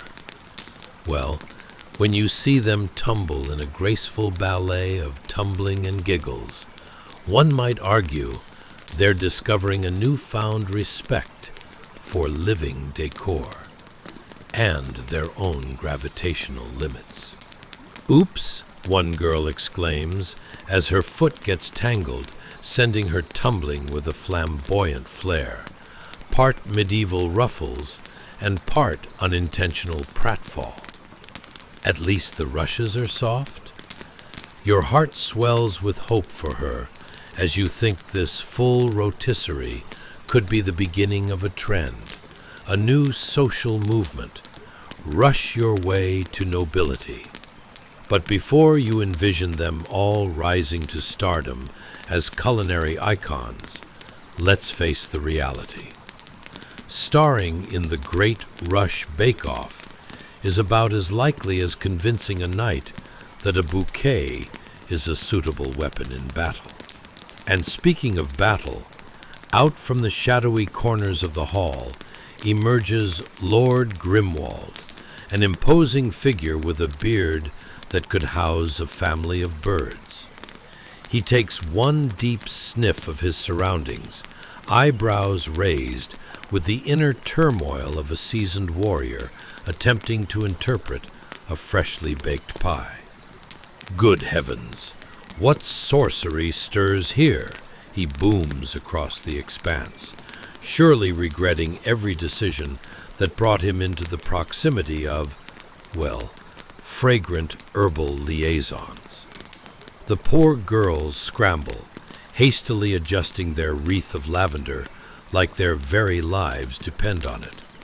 Spoiler, they probably do. "Oh, my lord," one stammers, her voice dripping with creativity. "We're just revitalizing the ambiance. Isn't it aromatic?" In reality, if there's one thing that aroma encapsulates, it's the spirit of cautious optimism. For a moment, it's like a scene plucked from an elaborate historical farce. Lords pressured to pretend they love everything. Young girls teetering on the edge of what is sure to be historical slapstick. Life is a stage, and this hall is no enigma. The rushes are transforming from mere decoration to actual participants in a crackling drama, an inanimate force attending the banquet of life. Welcome, noble guests. Please step lightly. The rushes are slippery, slippery as promises made by a bard after too many goblets of mead. But before we meander off to the banquets and beyond, let's savor this moment while we can. As the layers of rushes mask not only the hall's odors, but also the lingering histories of those who danced before them, you realize this is more than simply cleaning, a form of reverent artistry. And just like that, in one magnificent rush of laughter, and let's be honest, some near tumbles, the hall is ready for the evening's debaucheries.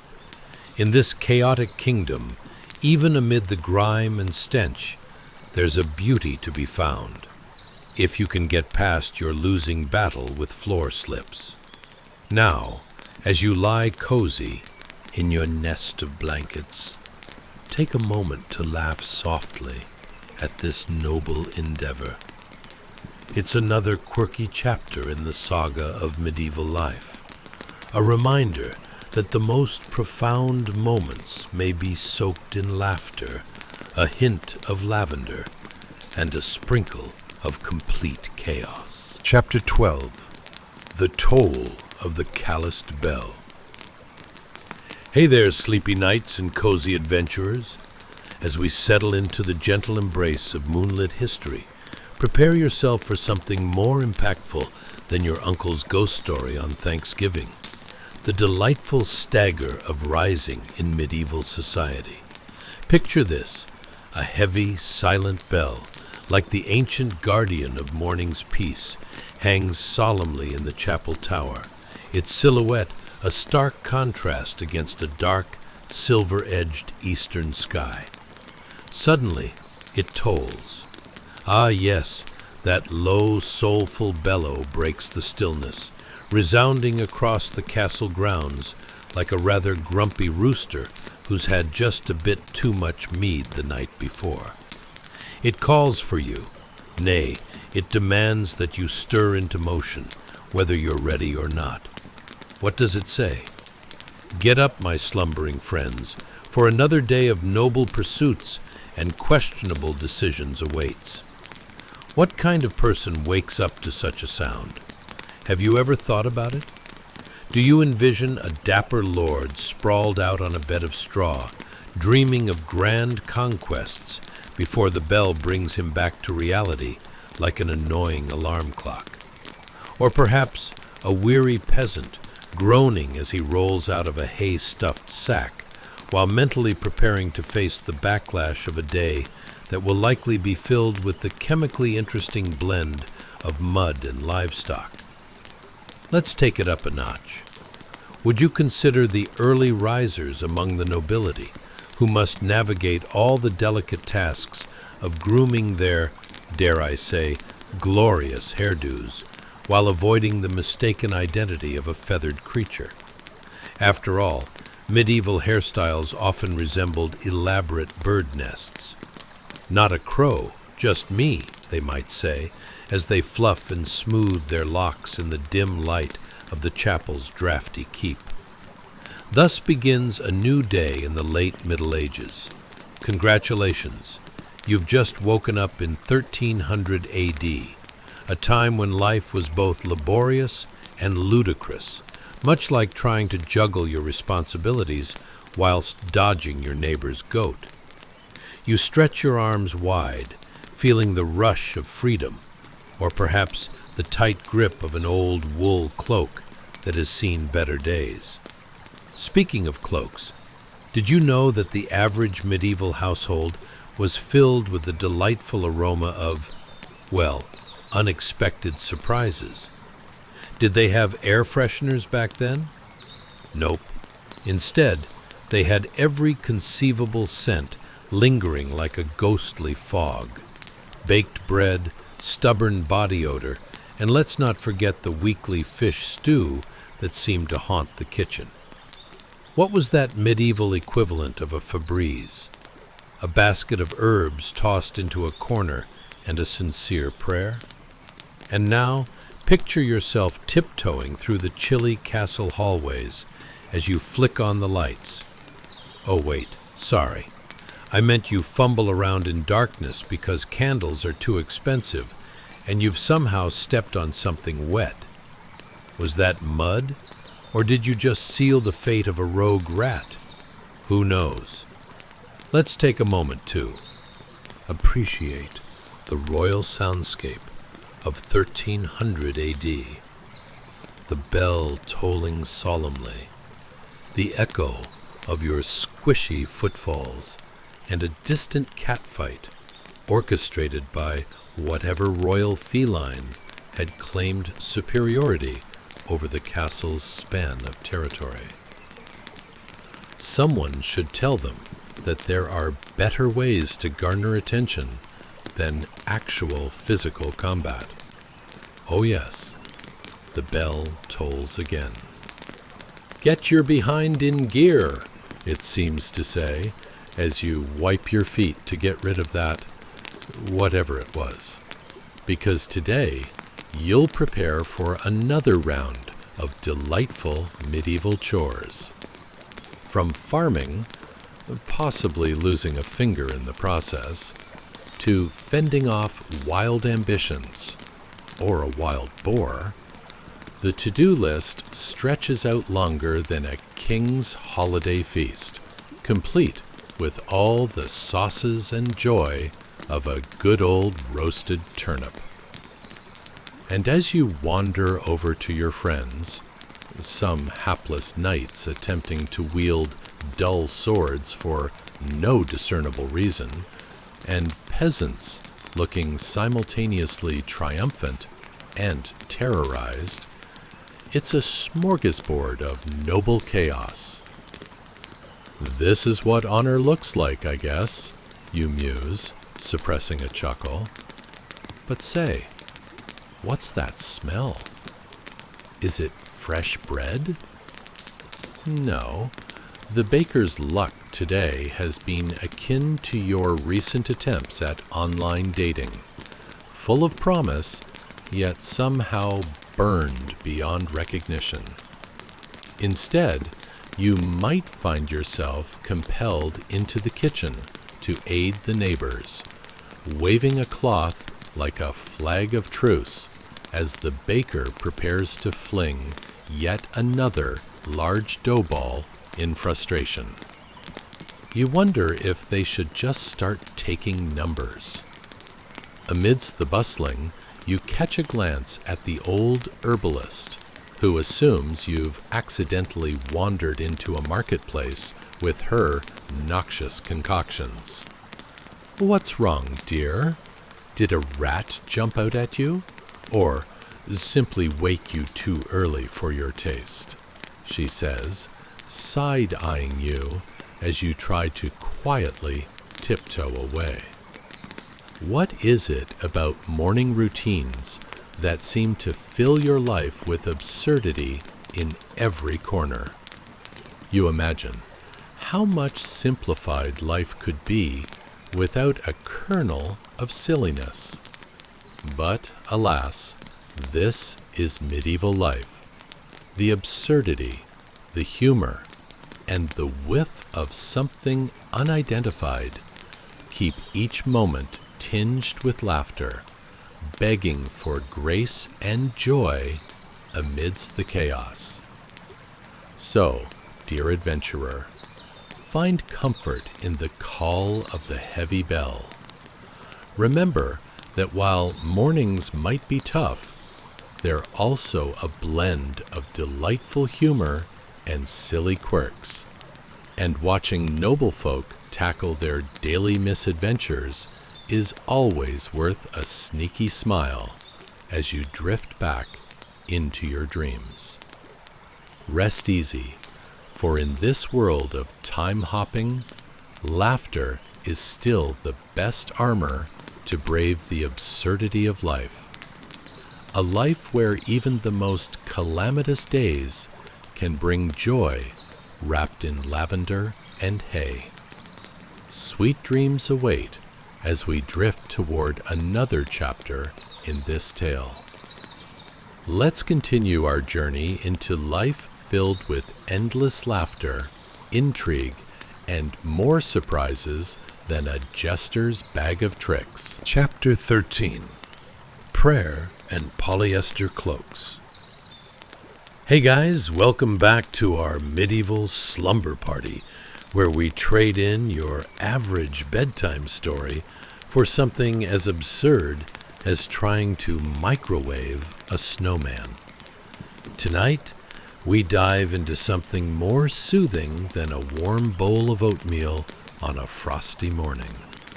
The delicate rituals of prayer among the nobility in 1300 AD. So imagine this. You're snuggled beneath your 5 layers of wool and dreaming about elegant feasts, when suddenly you find yourself transported to a grand stone chapel. Yes, the kind with ceilings higher than your expectations for your kid's report card. Vaulted arches reaching skyward, whispering secrets among themselves, and deep corners casting shadows that seem to hide yesterday's drama. Now, if you're anything like me, you've probably started wondering how these medieval nobles got their heads on straight. Did they have personal stylists hoisting them into those embroidered cloaks? Or was everyone just really good at draping fabric over their shoulders with the flair of a runway model? Sorry, which century is it again? Are we at a fashion show in Milan? Or is that just the morning prayer service? But before we dive in, make sure to hit that like button, subscribe, and maybe toss a comment below if any of this tickled your funny bone.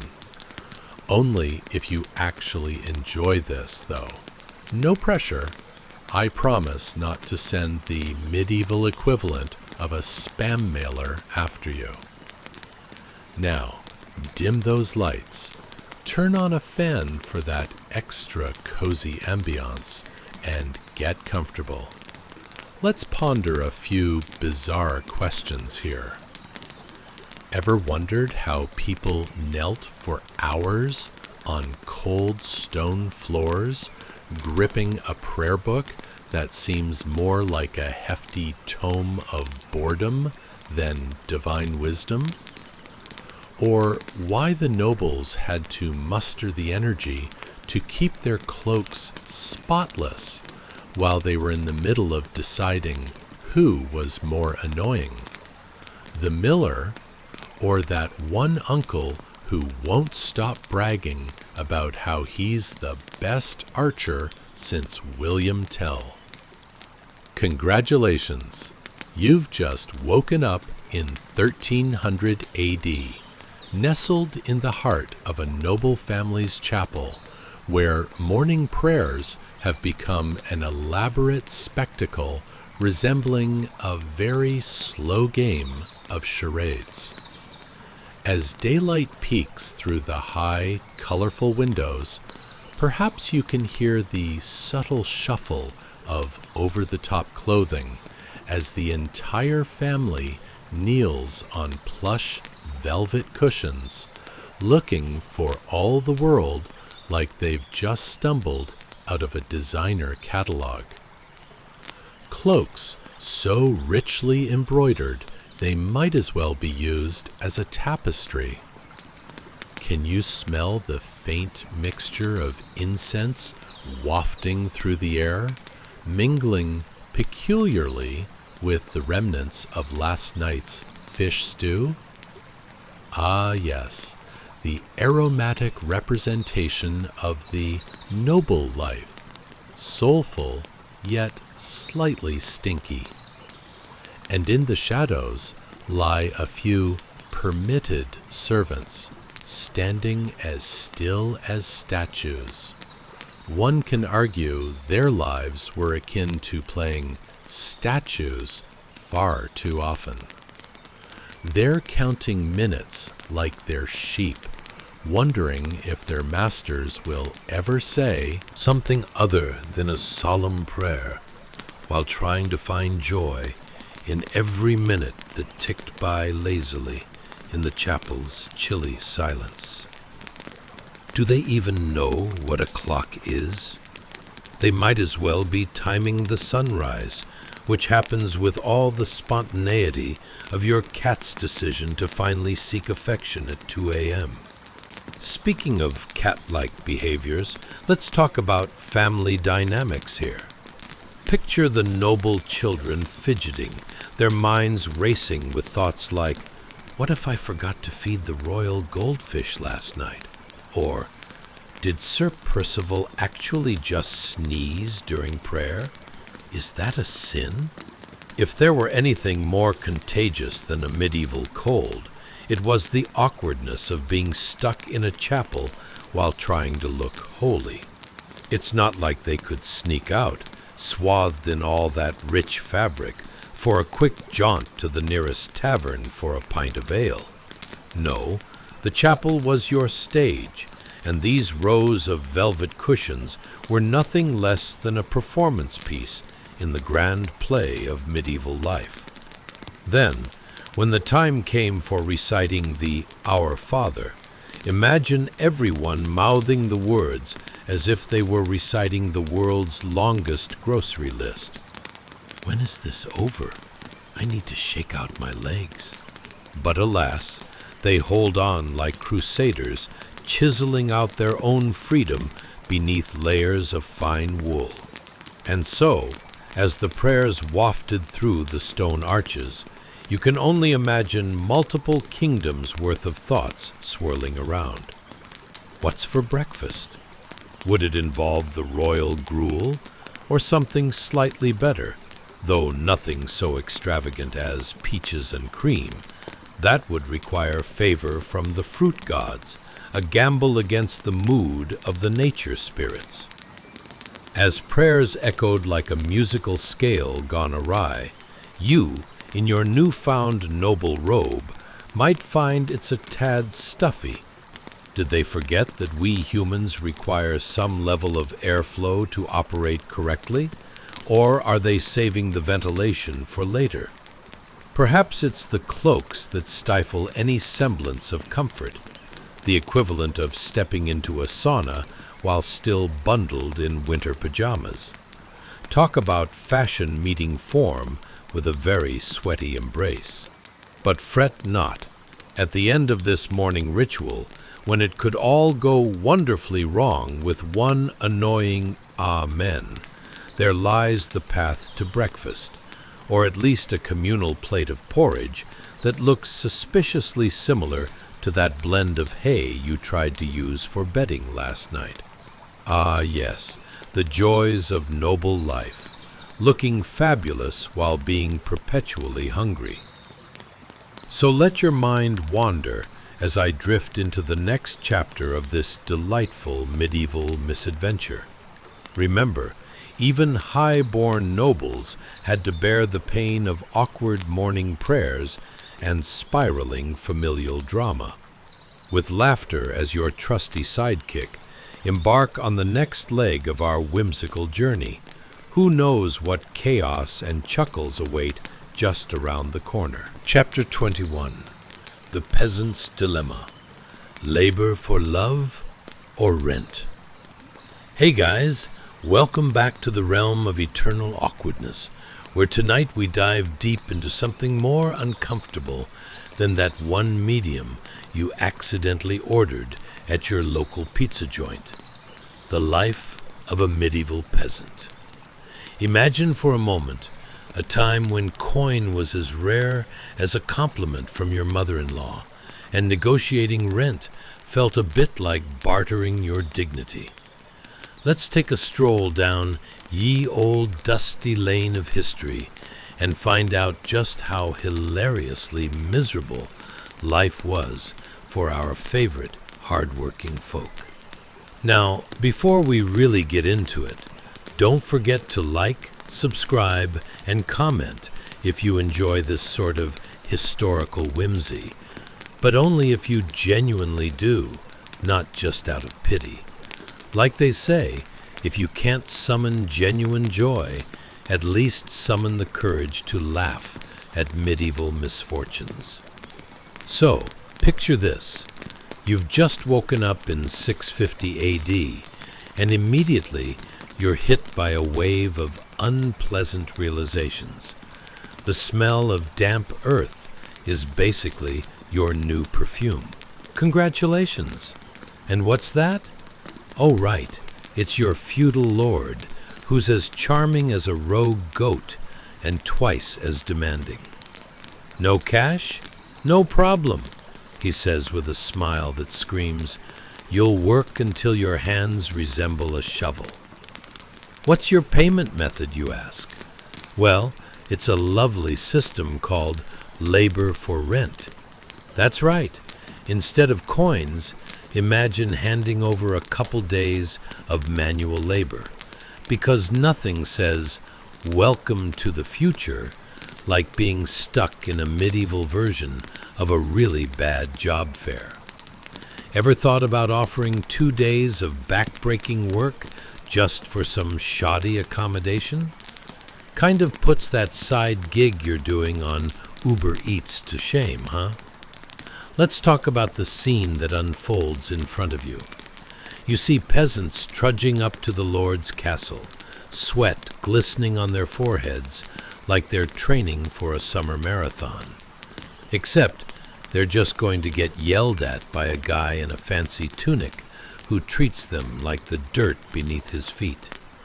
And speaking of dirt, have you ever resembled a sweaty sack of potatoes while trying to negotiate your way out of chores? Just think about it. Yes, kind sir, would you accept my splendid ability to ferment cabbages in exchange for my rent? The reality is that when the peasant walks into the Lord's domain, it's kind of like entering a very unwelcoming theme park where the main attraction is endless manual labor. You can almost hear the Lord's voice echoing through the air like a broken record.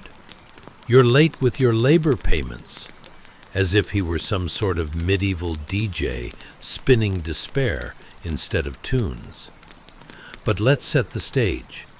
The Lord, perched on his throne, looks like someone who fancied himself mighty because his plate was always overflowing with roast meats. while the peasant is there, clutching an empty stomach and dreams only slightly less dashed than a broken cartwheel. Affectionately call Chef Grimace. Sounds like a dragon with a sore throat as he yells at hapless apprentices who are about as competent as a three-legged chicken trying to navigate a maze. Each command thrown at them is punctuated by the scent of roasted peasant, determined not to go down as a mere disappearing meat. As life pulses between walls of timber and stone, the very atmosphere vibrates with stories, muffled whispers of indignation from the gardener whose prized cabbage was mistaken for wild greens during banquet preparations. It's a miracle he hasn't run away and joined the circus, though it's possible he thinks he already has with the way life at the manor rolls out. Every day's a different act, he might say. Yesterday I was juggling potatoes, today I'm battling frost, and tomorrow, who knows, a bog monster in the muddy fields. And then there are the laundry maids, tirelessly scrubbing out those rich and vibrant cloaks. Have you ever attempted to scrub out a wine stain from a delicate garment while the noble owner stands over you like a concerned hawk, judging your every move?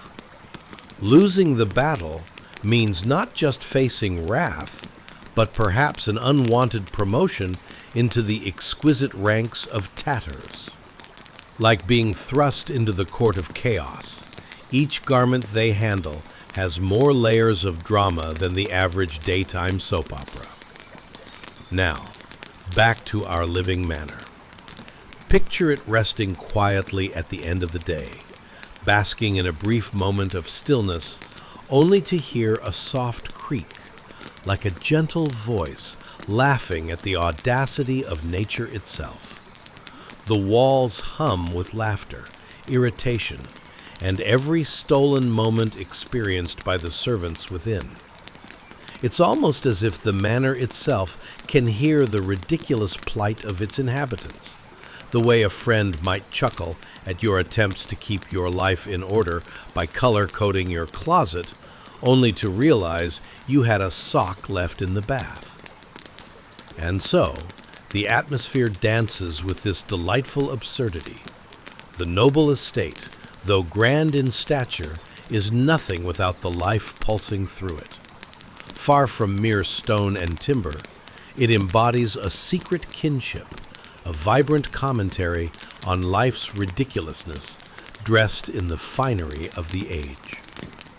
As you drift off to sleep tonight, let this whimsical picture of widespread medieval chaos wrap around you like a worn but beloved cloak. Because, dear dreamer, under the exquisite embroidery lies the heartfelt labor that keeps this world spinning. And who would expect anything less from the noble life? The dismount between dreams and laughter might just provide the perfect mix, and you'll need that as we navigate further into this tapestry of history, hidden labor, and the delightful absurdity of the medieval experience. So sleep well, and join me as we unravel more enchanting tales, the kind they never tell you while scrubbing potato stains from the finest dining ware. Chapter 15. The Soggy Capital and Schemes of Valorous Cowards. Hey guys, welcome back to our channel, When Royalty Goes Wrong, where today's journey promises to be filled with enough medieval intrigue to make your average family reunion look like a knitting club. Get ready, because we're diving into a world that's about as cozy as a bed made of rocks, and about as sensible as a goose in a tuxedo. Before we parade into this chaotic tableau of political blunders and familial shenanigans, I've got a serious question for you. Have you ever been in a situation where the only way to save face was to dramatically overreact, like crying over spilt milk while juggling flaming swords? Or how about when you see someone in the grocery store trying to pick out the ripest avocado, and you can't help but think, really? It's just a fruit, Karen. Or better yet, have you ever resolved to get your life together, only to find yourself halfway through an episode of a reality show that features people deep frying everything in sight? Ah, the absurdity of modern life. Congratulations, you've just woken up in the year 575, in a realm where kings are less like majesty and more like overcooked meat, tough, barely manageable, and prone to drama. You find yourself just outside Soissons, the capital of King Chilperic, a place that smells like something went terribly awry with the local fish market. Imagine a scene where the air is thick with desperation, and the nobles are busy losing their dinner over the latest betrayal, mumbling about family loyalty like it's the hottest gossip since someone discovered that the royal chicken had been replaced with a rather convincing-looking pigeon. Now, let's set the stage, shall we? You're standing among the ranks of the united armies of Sigebert and Guntram, brothers in arms with about as much sibling rivalry as a pair of squabbling kittens. It's like watching two toddlers argue over who gets the last cookie, except that cookie is an entire kingdom, and those toddlers just happen to be armed to the teeth. They have come to lay siege to Chilperic, who, let's be real, probably woke up this morning thinking, I'll just chill in my castle today. What could possibly go wrong? Spoiler alert, everything. The clanging of armaments echoes like a dramatic symphony played by a particularly frustrated ensemble. The soldiers, clad in armor that's far heavier than it looks and reeks of last week's laundry, march through the muddy streets of Neustria, their boots squelching as if they're stepping on a particularly disgruntled sponge. You can almost smell the mixture of sweat, fear, and the occasional pep talk gone awry. Imagine the sergeant shouting motivational quotes that sound suspiciously like they were ripped off from a fortune cookie. Today is the day you prove yourself, brave knights, or just practice walking awkwardly in heavy armor. Either way, good times. Meanwhile, King embarrassments. As the cauldron bubbles angrily, releasing plumes of steam, reminiscent of an overly dramatic witch's brew, you can't help but wonder, what happened to the last apprentice who miscalculated their herb measurements? Spoiler alert, he now haunts the kitchen, insisting everyone season with extra salt, though no one is certain if it's for flavor or as a tribute to his final meal. Meanwhile, the kitchen team scurries around like caffeinated mice, each armed with wooden spoons and scars of culinary warfare. Imagine the psychological toll of being reprimanded in front of the entire estate for mixing up salt and sugar. That's a recipe for both disaster and extensive family therapy. Oh, it was a dark day in the kitchen, they might reminisce. We thought we were serving a feast, but instead we created sweet and salty sog, the dish that almost cost us our jobs and our dignity. Now, those scullions aren't just there for the chef's amusement. They're carrying the weight of the manor on their backs, literally. If they're lucky, they might even get to enjoy leftovers, which is basically medieval gold. But let's be clear, leftovers in this era mean yesterday's mystery meat slathered in a sauce so strange it could fuel a conspiracy theory about what really lives in the manor's cellar. Oh, And did I mention the delightful disaster that is the dishwashing area? There, towering piles of dirty pots and pans beckon like menacing mountains of shame. Ever tried to scrub off the remnants of a 6-course feast using nothing but ancient rags and intermittent encouragement from Chef Grimace? Picture yourself in there, arms practically scrubbing off skin, all while he barks, "Are you attempting to clean, or auditioning for a role as the latest vampire movie extra?" So, as you drift off to sleep, let the symphony of kitchen chaos serenade you. Imagine those poor scullions, fearfully navigating the perils of boiling broth and hostile flames, faces smudged with the remnants of their culinary battles.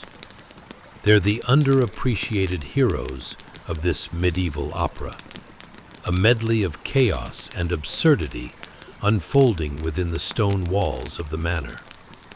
Close your eyes. Let the absurdity of their struggles wrap around you like a well-worn apron, and dream of yesteryears where survival involved not only skill, but a dash of luck, a pinch of bravery, and perhaps a smattering of theatrical knife-throwing. Because in the end, it's not just the nobles who keep the magic of the manor alive. It's those determined souls locked in the embrace of the most chaotic kitchen in history, and you can't help but love their relentless spirit, even if that love comes with a hint of kitchen smoke.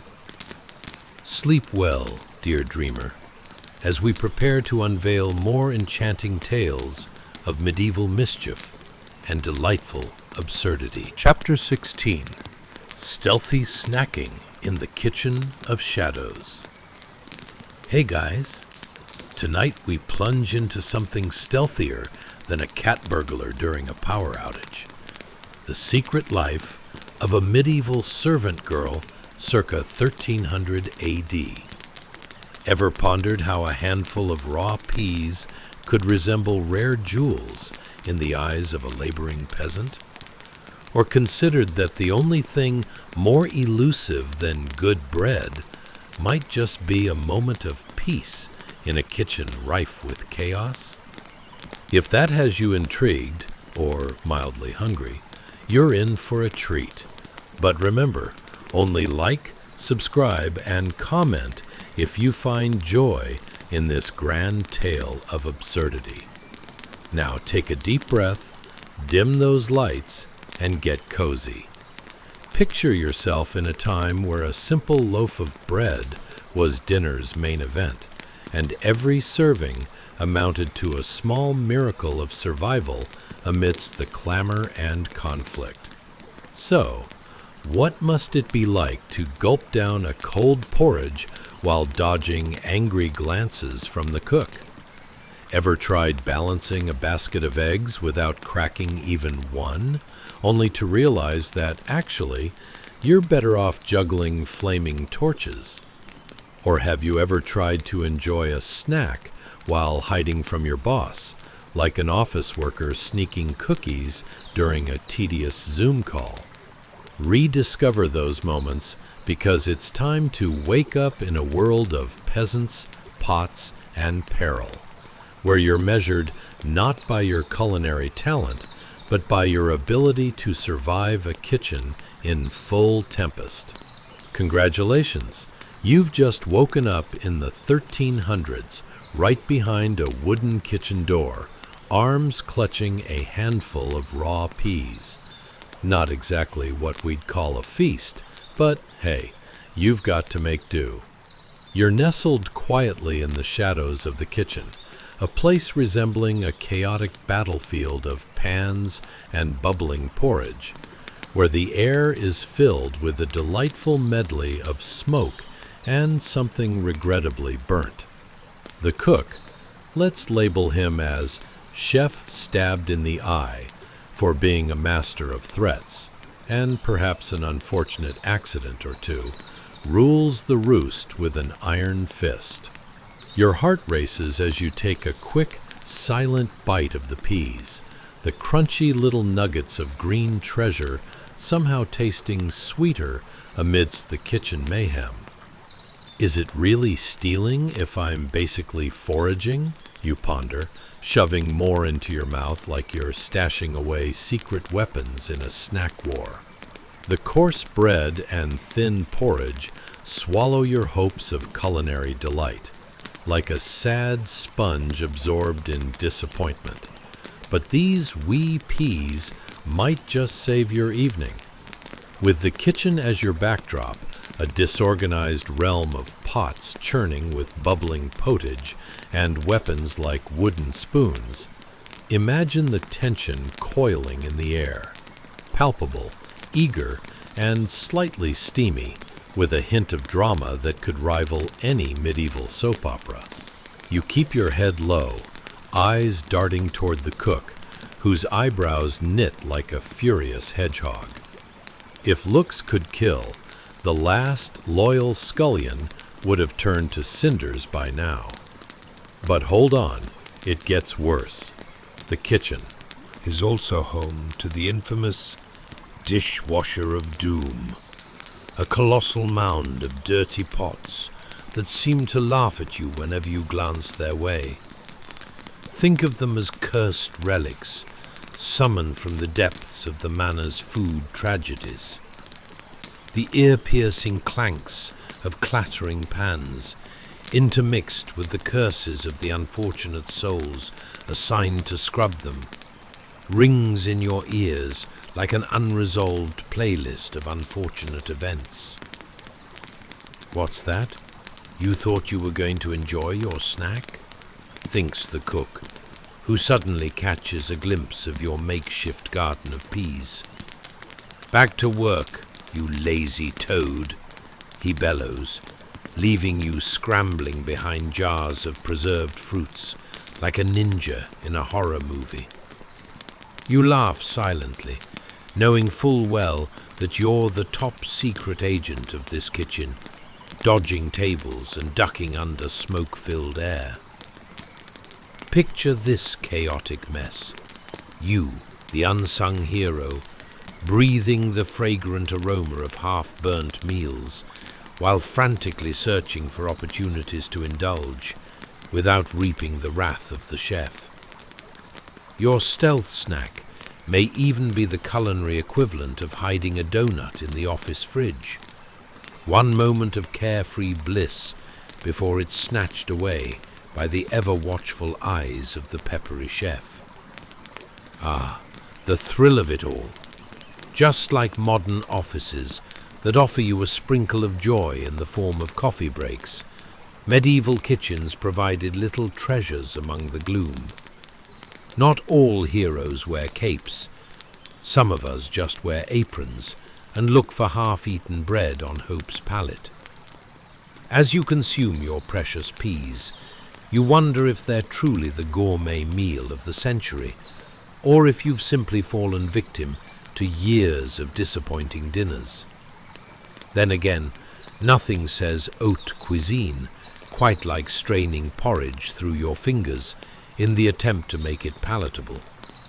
With the echoes of struggle and kitchen disaster fading into the distance, you edge toward the pot of unspeakable mysteries, ready to conquer whatever culinary punishment lies ahead. Yet, it really all boils down to one thing: snacking skills in a kitchen of chaos, bringing together elements of stealth, starchy intrigue, and the looming fear of being discovered. So, dear dreamer, as you drift off, embrace the absurdity of your medieval survival tactics. Relish in your momentary victory over the menacing jars of kitchen staples, and do so with a heart full of hidden peas and laughter echoing in your ears. The medieval world thrives on unseen fragility and culinary mischief, and amidst it all, the life of our stealthy servant girl will never be forgotten. Now, let the sweet embrace of sleep wrap around you like a comforter doused in flower and mystery. Good night, noble dreamer. Chapter 17. The Plateful of Persistence. Ah, the dining table, or, as it might be more accurately referred to in this case, the wooden altar of survival, piled precariously high with the servants' sparse offerings. You squint at the scene set before you, where a veritable mountain of austere but seasonal food looms. Coarse grains, dried fish, salted pork, and an array of foraged spring greens, nettles, and leeks sit together like a band of misfits, chorus singing, "Welcome to the buffet of endurance."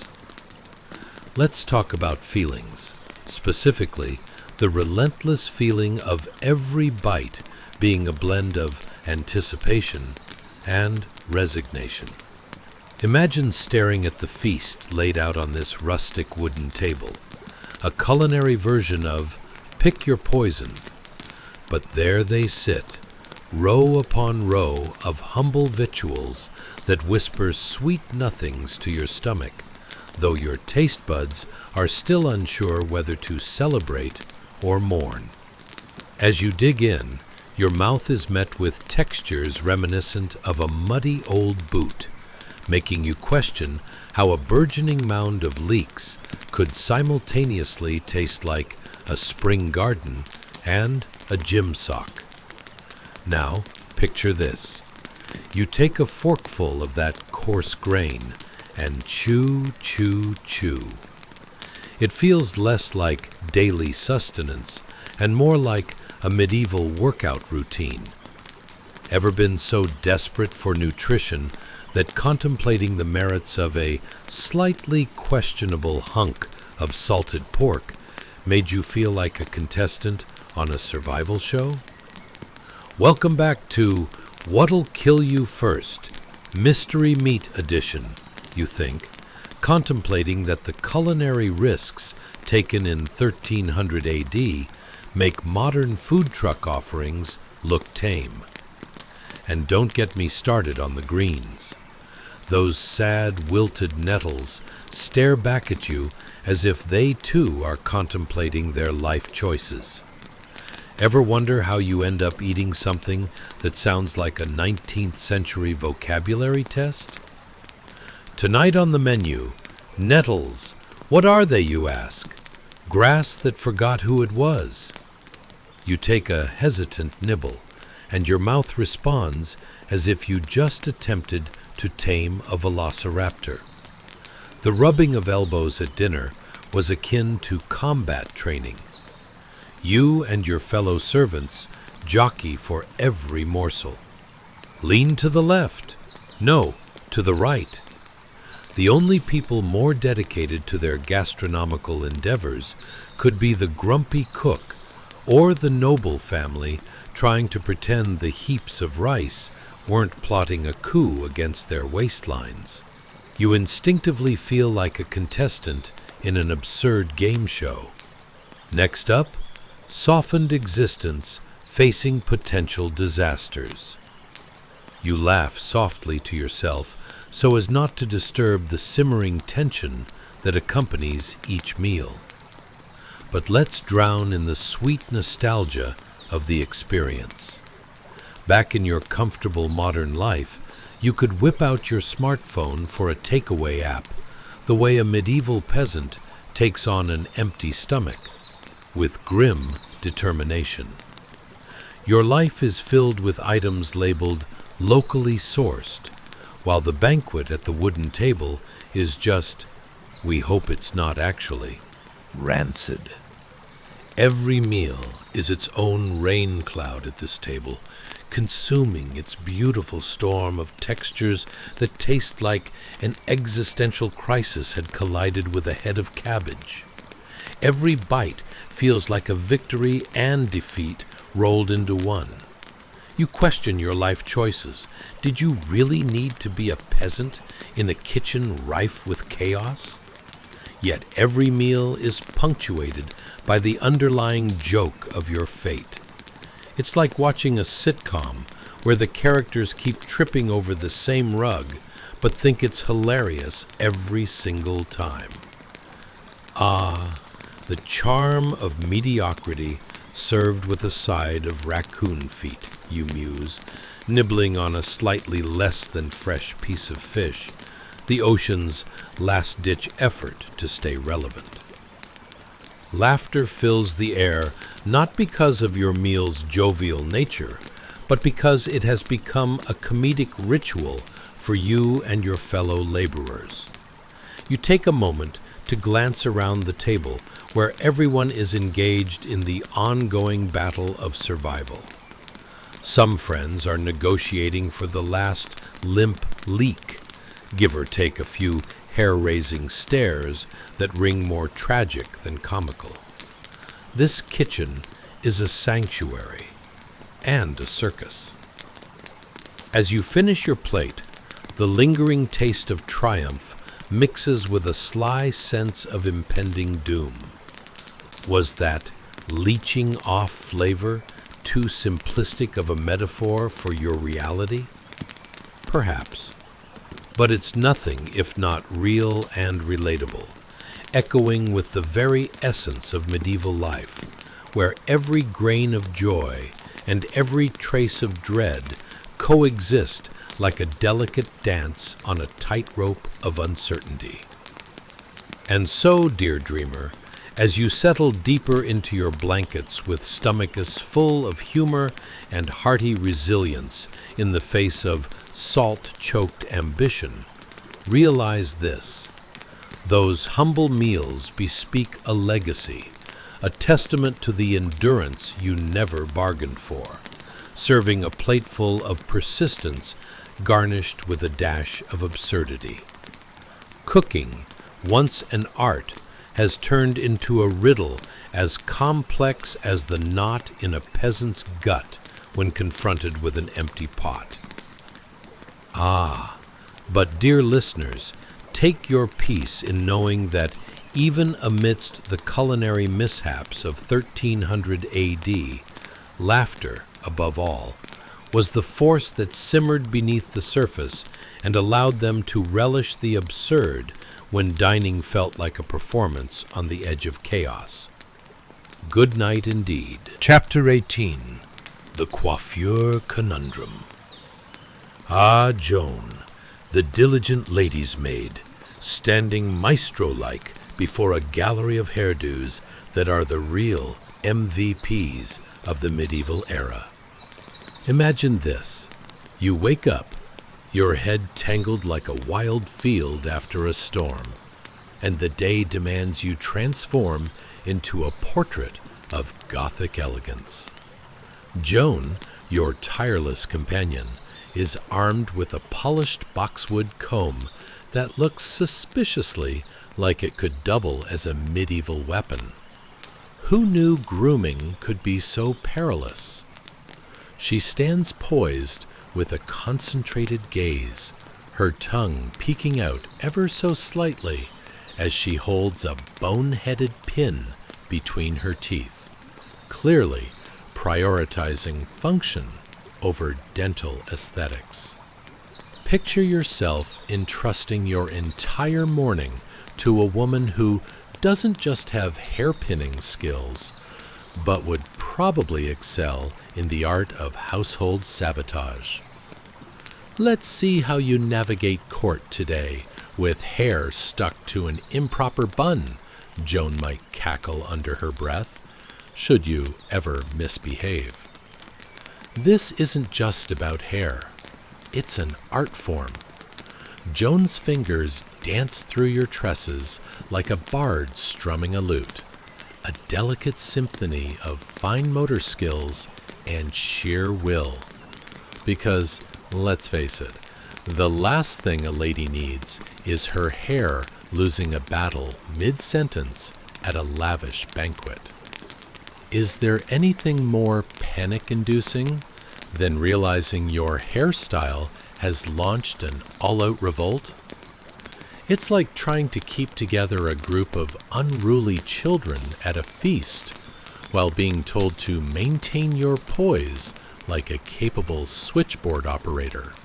Flawless and serene, yet one misstep from utter chaos. While Joan deftly plunges the pin into the updo, you might just wonder, why are we pinning hair to our heads using what appears to be the remnants from that last village feast? Was there a memo you missed about fashion tips for the medieval lady? Because it's starting to feel like a lost episode of reality TV entitled Medieval Makeover Mayhem. And the veil. Ah yes, the veil. A flowy piece of fabric shrouded in mystery that leaves one pondering. Is it supposed to enhance your aura of elegance? Or is it just an ancient way of saying, please ignore the fact that I just survived a bundle of agricultural misadventures? Who decided that wearing a soft billow of fabric could turn anyone into a symbol of sophistication, entwined with the occasional intrigue? Did they have any idea the effort it took to actually create that look? It was less effortlessly chic and more, how much hair wrestling will this take? With the veil now securely in place, you can almost hear the collective sigh of relief from onlookers who feared for your fashion life. Everyone knows a well-pinned coif can save or ruin a day in a matter of moments. Imagine the whispers that gush through the court. Look at Lady So-and-so. What a hairstyle! Is that a new saga or just last week's leftovers? This is why social dynamics in the realm of fashion felt draggingly serious. Call it the hair game, where the stakes were as high as the ceilings in the Lord's Hall, and everyone was waiting for someone to drop the ball, pin. Then there's the unmistakable scent of pomade, a concoction that could be described as equal parts sitting in a drunken haze of what could be called flower power, if flowers were more about overwhelming scents and sticky textures instead of fresh bouquets. Ever considered being smacked by someone's essence of herbal garden whilst simply trying to sip your mead? It's like being friends with an insistent peacock. Look at me, I'm glorious, smell my greatness. Let's not forget Joan's surprisingly high stakes for hair accessories. In this unpredictable era, each pin seems imbued with symbolic significance. Could that bone pin hold the ancestral memory of past maidens who donned it? Perhaps there's a conspiracy afoot. Is it possible that these hairpins could grant the wearer the powers of ancient maidens? Beware the maiden with the bone pin. Legend has it, she can tame rogue strands and surprise boar on a whim. It's medieval hair sorcery at its finest, folks. As the final touches are made, you take a moment to assess your reflection. Ah yes, there you are, a transformed human, masquerading as an elegant lady instead of a woman who just had an existential crisis about the contents of last night's sieve stew. You're ready to conquer the unpredictable world of courtly gossip. Watch out, lords, for an awe-inspiring headpiece and the fiercest "I've got this" energy you silently communicate to your reflection. In the grand tapestry of the medieval world, where each do could lead to uncharted social territory, we must give a round of applause to Joan, the unsung hero of coiffure conquest. If only she knew that somewhere in a future far beyond her grasp, people would reminisce about the trials of hair maintenance and laugh over their complexity, feeling forever grateful for combs not doubling as weapons, spare hairpins not carrying the weight of their ancestors, and veils that didn't flap about like forgotten flags in a snowstorm. So rest easy tonight, for while you dream of balmy summer's eve, multiple hairstyles, and perfect hairpins in a world undisturbed by splendor, remember Joan, diligently pinning her way through a time where every hair choice could sway your fortunes in ways that would leave you tangled in delightful dilemmas, laughing all the way to court indeed. Chapter 19. The Gossipy Gala of the Gentry. Ah, behold the quaint bustle of a medieval manor, where the noble and the schnobly gather to either exchange pleasantries or plot the next scandalous swoop of intrigue. You, dear listener, find yourself in the midst of this social whirlwind, your ears ready to feast on gossip like a ravenous courtier at a banquet. Only this feast is all the more delicious because it has no calories or consequences except perhaps some raised eyebrows.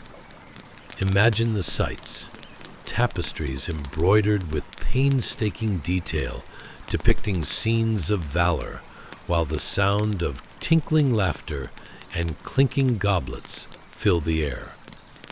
And somewhere in this dazzling social mosaic is Joan, your ever-observant lady's maid, perched with a watchful gaze like a hawk poised above a murky field of feathered conspirators. Now picture this: your noble mistress Jane, lounging upon her velvet upholstered chair, draped in fabric so fine it could cause a peasant's heart to stop from sheer envy. She lounges with all the grace of a cat stuck in a permanent sunbeam. Joan, who is that stranger in the hall? She theatrically gasps, her hand flying to her chiffon collar as if to fan away the very notion of someone being new and not properly vetted by the court of public opinion. Joan, to her credit, has mastered the art of listening like a finely tuned instrument, each glance flickering like the flame in the hearth. She is the maestro of facial expressions, carefully nodding like a wind-up doll as the gossip flows like cheap wine after a successful looting.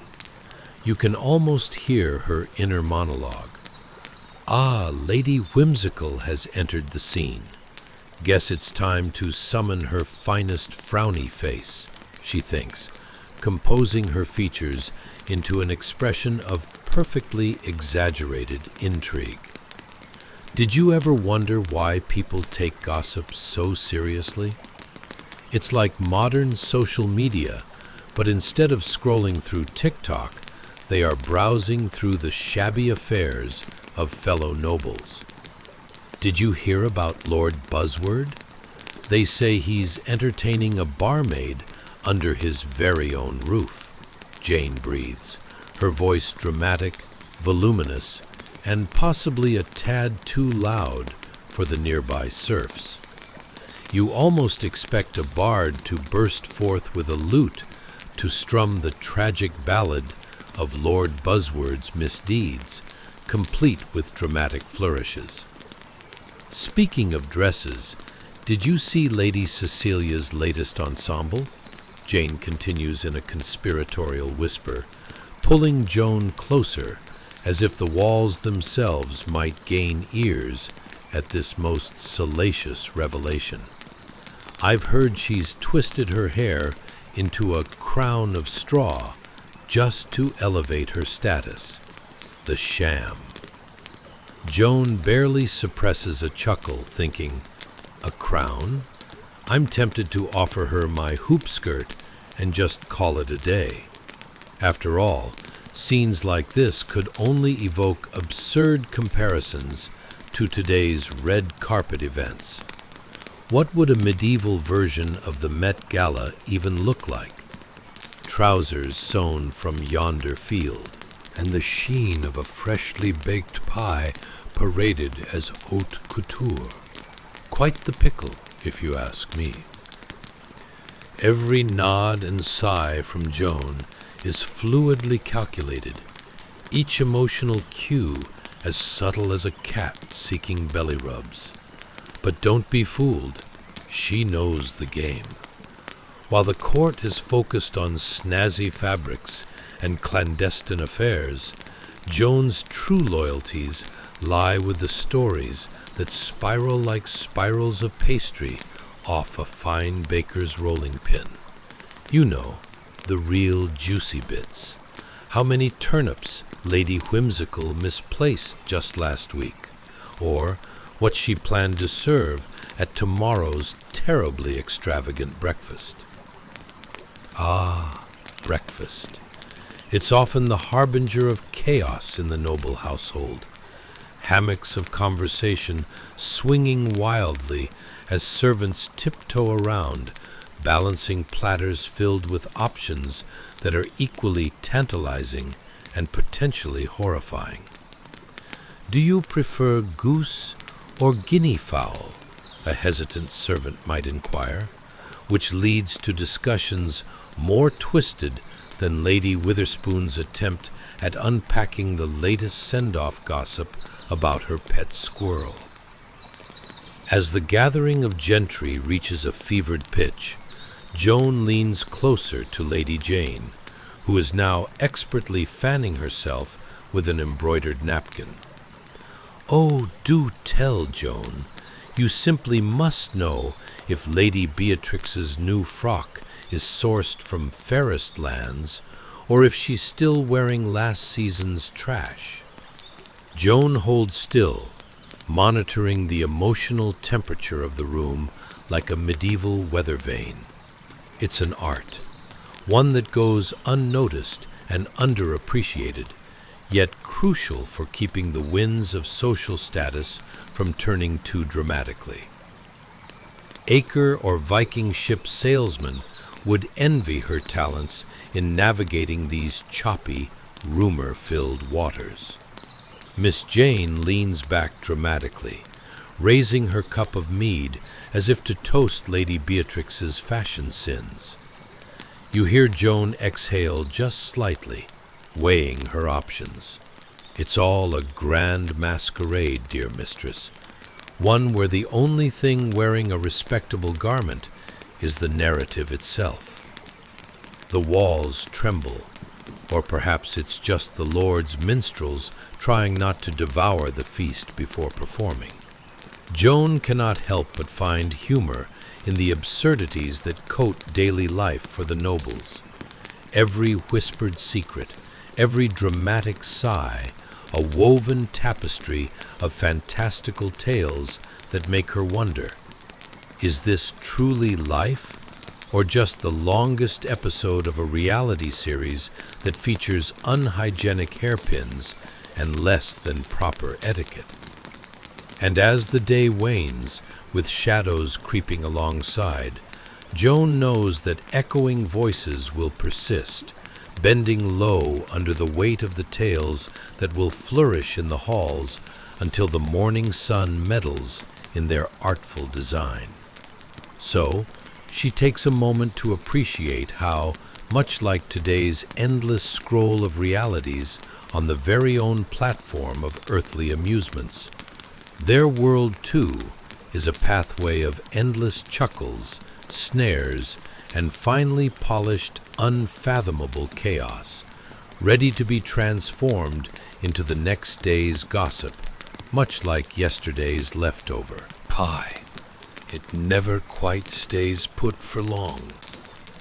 And as you feel yourself slipping softly into the tranquility of sleep, remember that among the swirling gowns and crumpled sentiments, life, like Jane's love for candied beets, can be delightfully absurd, one pin at a time. Chapter 20. The Spinning Wheel of Misfortune. Ah, welcome to the steamy sanctum of medieval kitchens, where the air is thick with the aroma of something that is definitely not the Michelin-starred dish you dreamt of last night. As you peer closer, your attention is drawn to a boy. It could be you, really. His small hands blistered and sooty as he dutifully turns the greasy meat spit, ensuring that dinner not only sets teeth grinding, but also potentially garners some wrath from the kitchen staff. You contemplate for a moment. How did it come to this? Are you scraping away at greasy meat like an overworked barista buzzing around a coffee shop with 100 mobile orders? You question your life choices, pining for a day when you'd simply scroll through your phone instead of sweating bullets while trying to avoid the anger of a kitchener. Seriously, do they have to yell so loudly? It's as if every spatula or wooden spoon has been granted permission to double as a megaphone. Now it's a roast, not a dramatic monologue, that governs your day. You can hear the sizzling meat hissing angrily, like a cat that's just had its tail stepped on. And while you struggle to ensure an evenly cooked piece of protein, your mind wanders to the modern world, where half-burned dinners are just a post on Instagram away from becoming a gourmet success. Look at this charred delicacy, you might say, far from the truth, but gloriously willing to mislead your followers for a smattering of likes.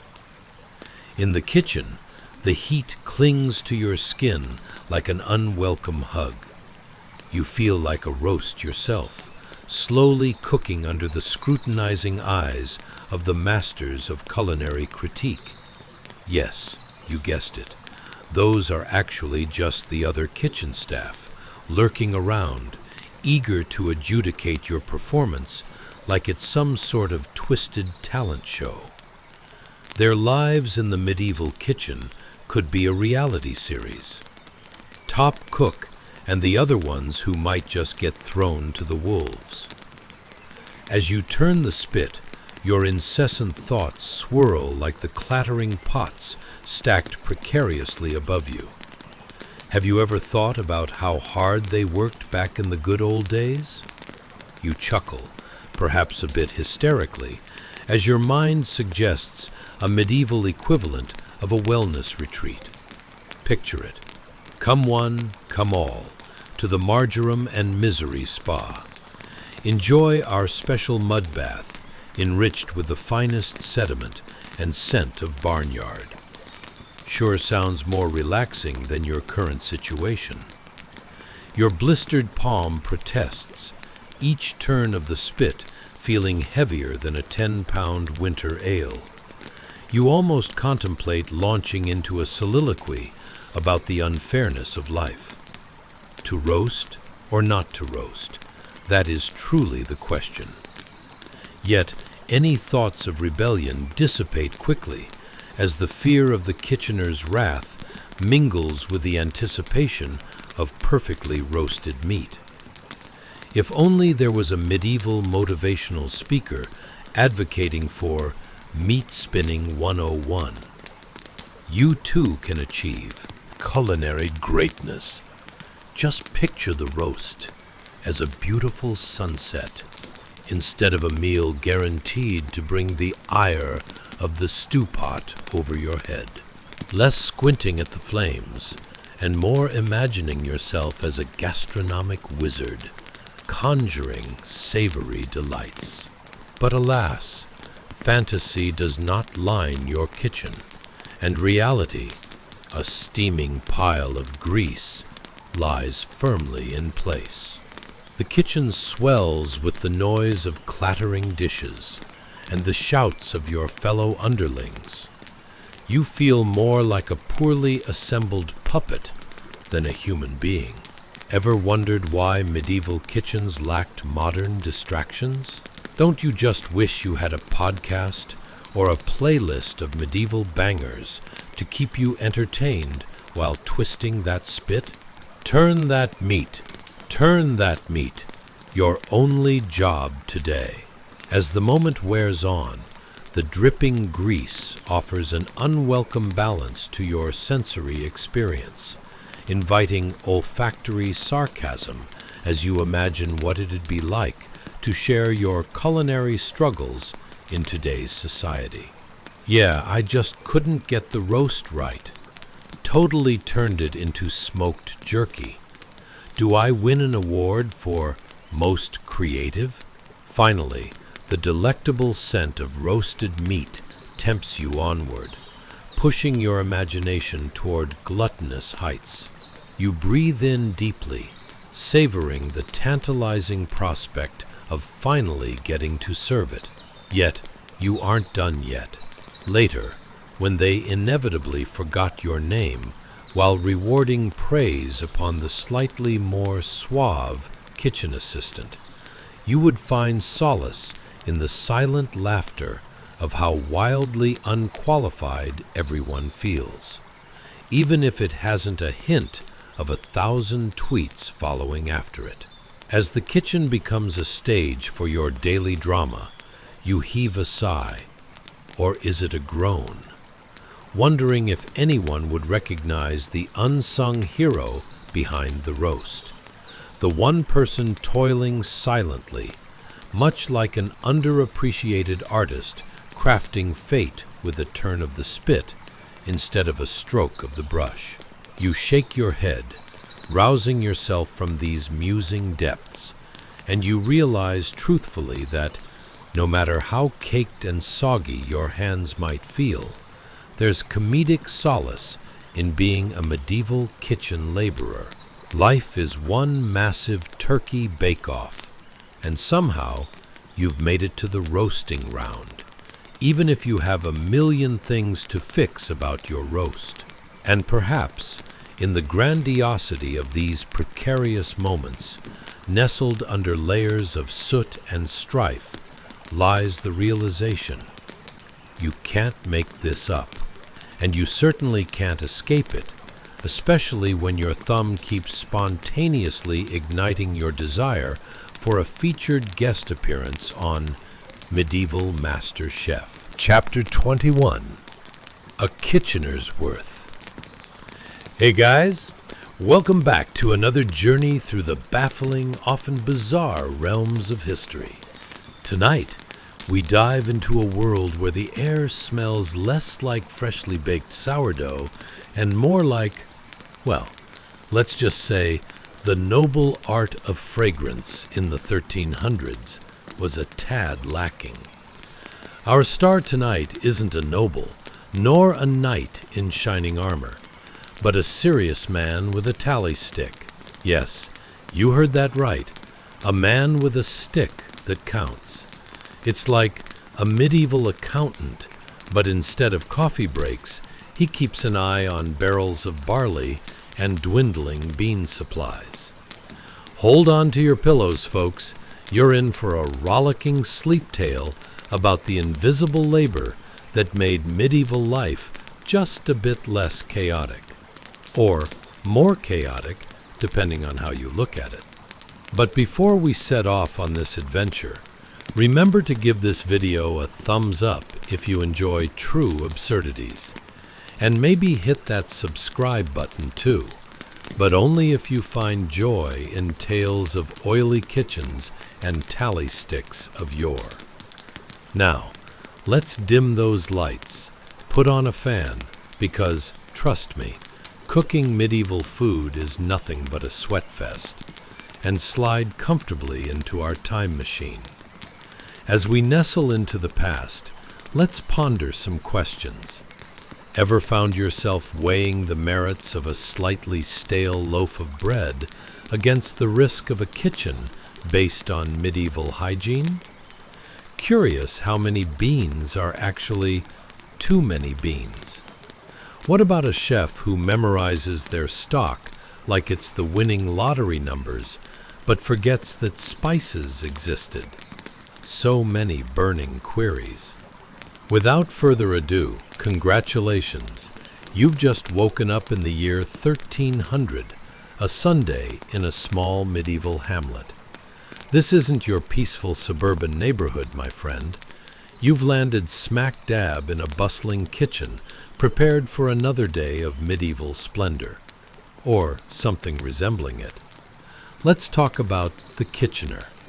Picture him standing amid a forest of barrels, his face a portrait of serious intent that could rival a Byzantine emperor. His tallies are precise, yet his heart rate is spiking, as if it were on a caffeine high. You want a hearty stew for supper, eh? Let's see how we can stretch 3 spoons of barley into a feast fit for, well, a very hungry beggar. The air thickens with the scent of dried beans, aged barley, and the unmistakable hint of impending doom. Because, my friend, as the kitchener knows, it's a delicate balance between sustenance and what on earth do we do if that's all we have left until harvest?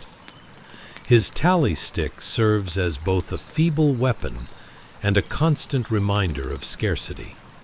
Imagine wielding a stick every day that screams, "Doom is nigh," at you while trying to figure out how many meals can be spun from a handful of joyless legumes. His brow is furrowed as he raises an eyebrow. Is that a moth in the barley, or the last of the blackout curtains closing in on the hope of a feast? Can you feel the anxiety? It's akin to realizing you've forgotten to order pizza for a party while your guests are knocking at the door. Except here, instead of a pizza box, it's a barrel of very dusty assumptions.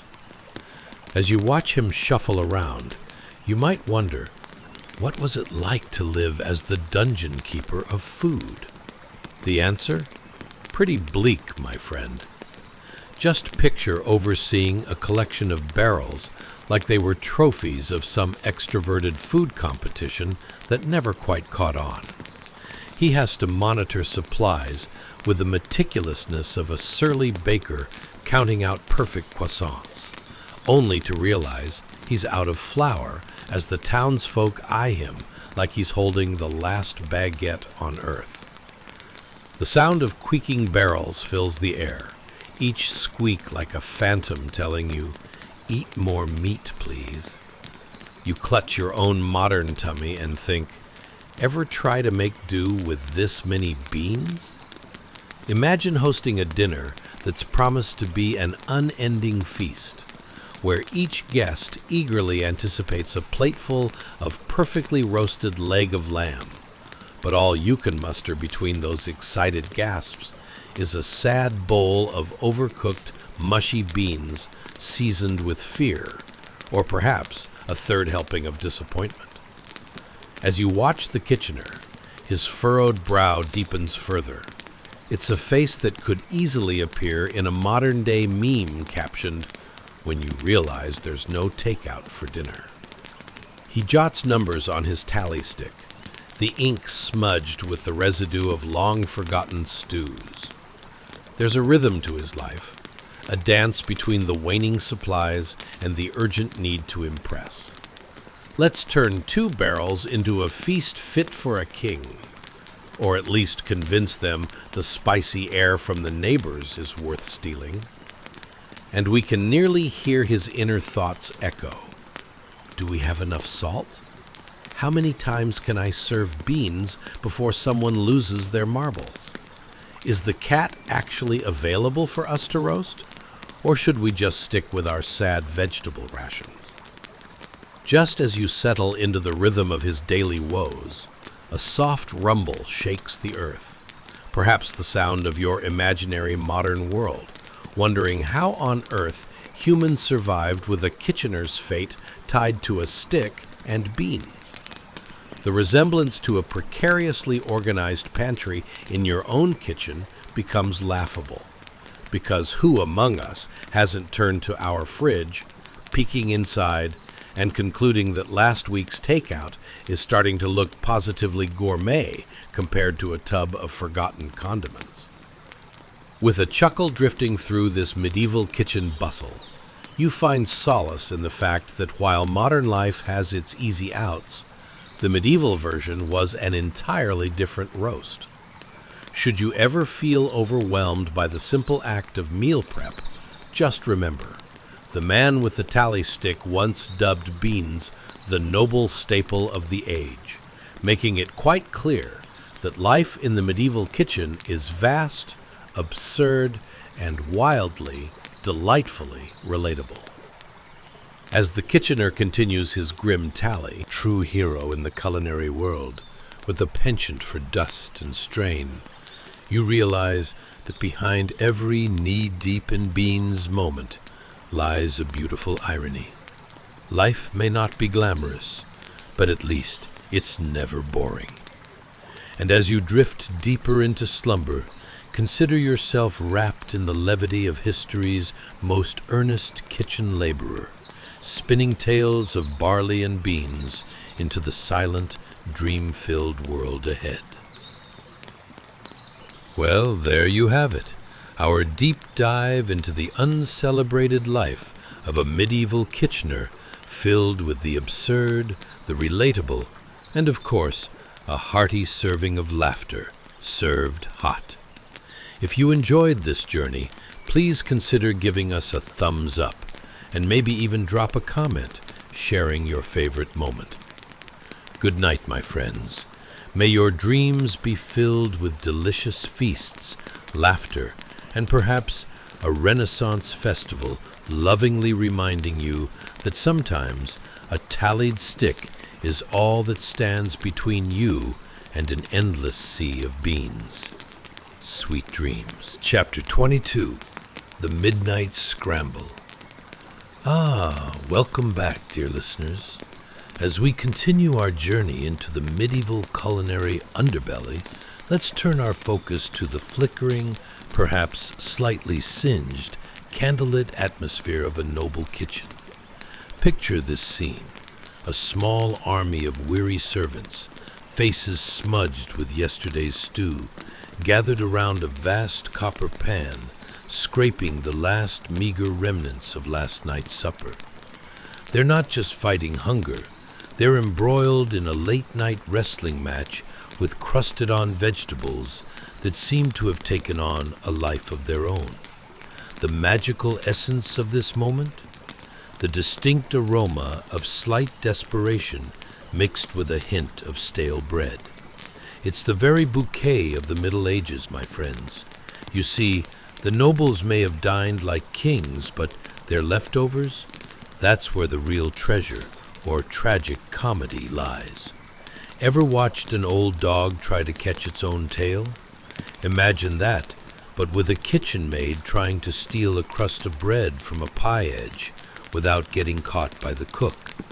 A scene worthy of its own medieval cartoon. As our story unfolds, we find ourselves hungering for humor amidst the kitchen chaos. There's the determined girl, perhaps Margaret or Beryl, who spotted a small corner of crust peeking out from beneath the guise of a buttery pastry. Her eyes narrow, she sizes it up like a hawk about to swoop in. Will this be her moment, or will the all-seeing eye of the cook catch her red-handed? It's a snack heist in the making, folks. Imagine her calculating the risk. Will my fellow servants notice if I risk it all for a nibble of such forbidden decadence?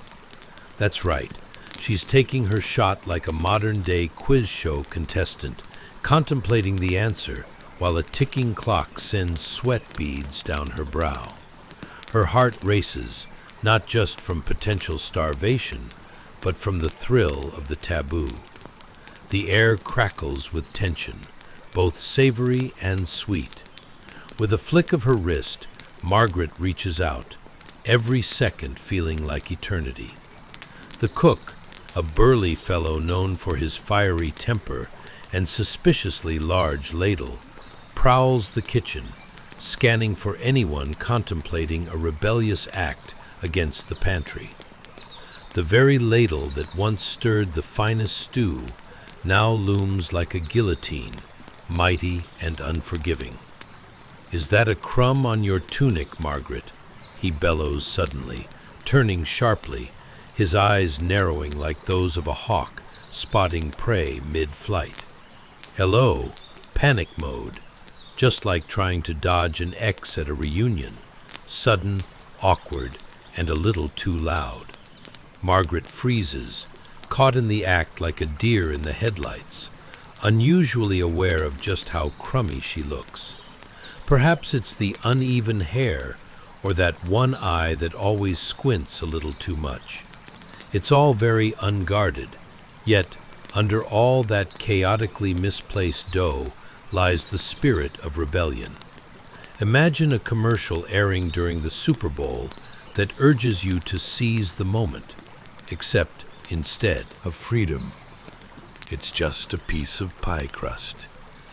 As laughter dances through the kitchen from her fellow servants, you can't help but chuckle as you realize this isn't just about scraps of bread. No, it's a miniature revolution, the kind where young servants learn the fine art of culinary poaching. There's barely enough in the pot, but Margaret has her sights set higher. The kitchen is alive with muffled whispers and giggles, painting a charming picture of camaraderie amidst mundane chaos and undercooked mutton. You can practically hear those giggles. When you realize you've just entered a game show where the prize is a stale crust of bread, or welcome to Who Wants to Beat the Cook? Spoiler, everybody does. Even as Margaret contemplates her next move, her gang of accomplices unable to contain their amusement, waves of history seem to wash over you. These moments, while steeped in the aroma of desperation, are filled with the same warmth of human connection that seasons our own mundane lives. If you think your lunch break at work is chaotic, what with the constant interruptions of filing, coffee fetching, and sporadic small talk, you haven't seen anything yet. Imagine these servants racing against the clock responsibly, but also hilariously, to score their meals on ludicrous wagers. Just as Margaret finally snatches her prize, a triumphant grin spreading across her face, the cook starts his rounds again. The atmosphere shifts.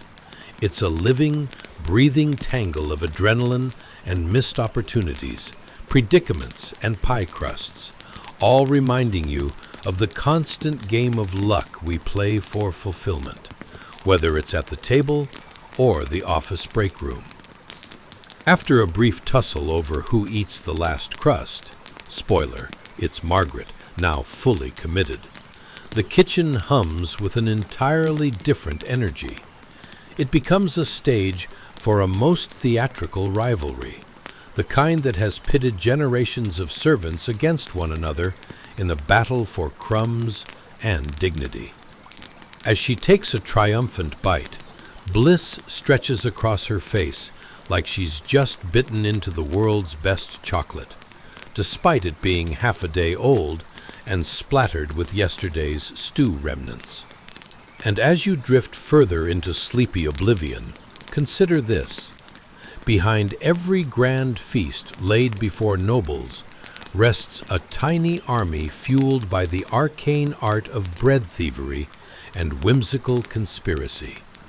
Because, my friends, in the end, history is not just about what was left on plates, but who found the joy in the scraps. And that's a heist worth stealing. And there we go, dear dreamers. From Margaret's daring crust-capturing escapade to the boisterous kitchen antics that filled their nights with laughter, even midst meager rations, there lies a tapestry of human spirit and absurdity. If you enjoyed the ride, don't forget to hit that thumbs up, share your own laughable kitchen stories, and maybe toss a comment in the cauldron below. Sleep well, dear listeners, knowing that the hearts of the past remain intertwined with our most relatable follies. May your dreams be sprinkled with humorous escapades and the sweetness of crusty pastries. Good night. Chapter 23. Beneath the Elder Tree. Hey guys, welcome back to our cozy corner of the history buffet, where the appetizers are quirky tales from medieval life, and the main course is served hot with a side of absurdity. Tonight, we find ourselves at a serene burial scene beneath a massive elder tree, the kind so old it could probably tell you all the gossip from the last 500 years, if only it had a functioning mouth, and a little more sass. As we drift into this story, prepare yourself to discover the hidden heroes of the late Middle Ages, the invisible laborers crafting lives you wouldn't trade your smartphone for. Unless, of course, it doesn't come with Wi-Fi. But before we dig deeper, if you find yourself chuckling, or even snoring, please hit that thumbs up, subscribe, and comment if you enjoy the fun, though only if your conscience allows, of course. Dim the lights, turn on that fan, and get comfortable. Yes, snuggle into those covers like a kid hiding from the cold, or maybe from that awkward family gathering you hope to avoid. And while you settle in, ever wondered what it was like for those poor peasants who were just living their best lives after a long day's work? How did they grapple with the notion of choosing between a hearty turnip and a squirrel for dinner? Or tell the time without a smartphone to remind them of the hour? Or the existential dread of their choices? Congratulations! You've just woken up in 1300 AD, a time when washing your hands meant splashing them in a creek and then quickly racing back to your chores before the feudal lord noticed you weren't sowing seeds. Spoiler alert, the seeds are as confused about their identity as you are about your next life decision. As we swivel back into our scene, the tranquility beneath the elder tree tells tales of loss, labor, and laughter, all cloaked in a shroud of rich earth and freshly turned soil. Picture it: a pair of familiar rough hands lowering a body into the earth, their calloused palms cradling sheets that are more threadbare than a monk's tablecloth at a feast. You can practically smell the earthy perfume of humility mixing with a hint of wildflowers, while soft whispers dance around the gravestone like a bunch of nervous pigeons at a party.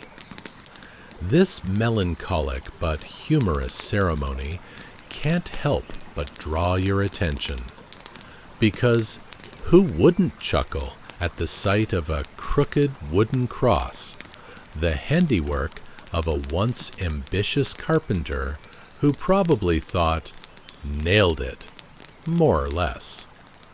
It seems that precision wasn't in his job description, or perhaps his tools were just as rebellious as the nails that bent under the weight of history.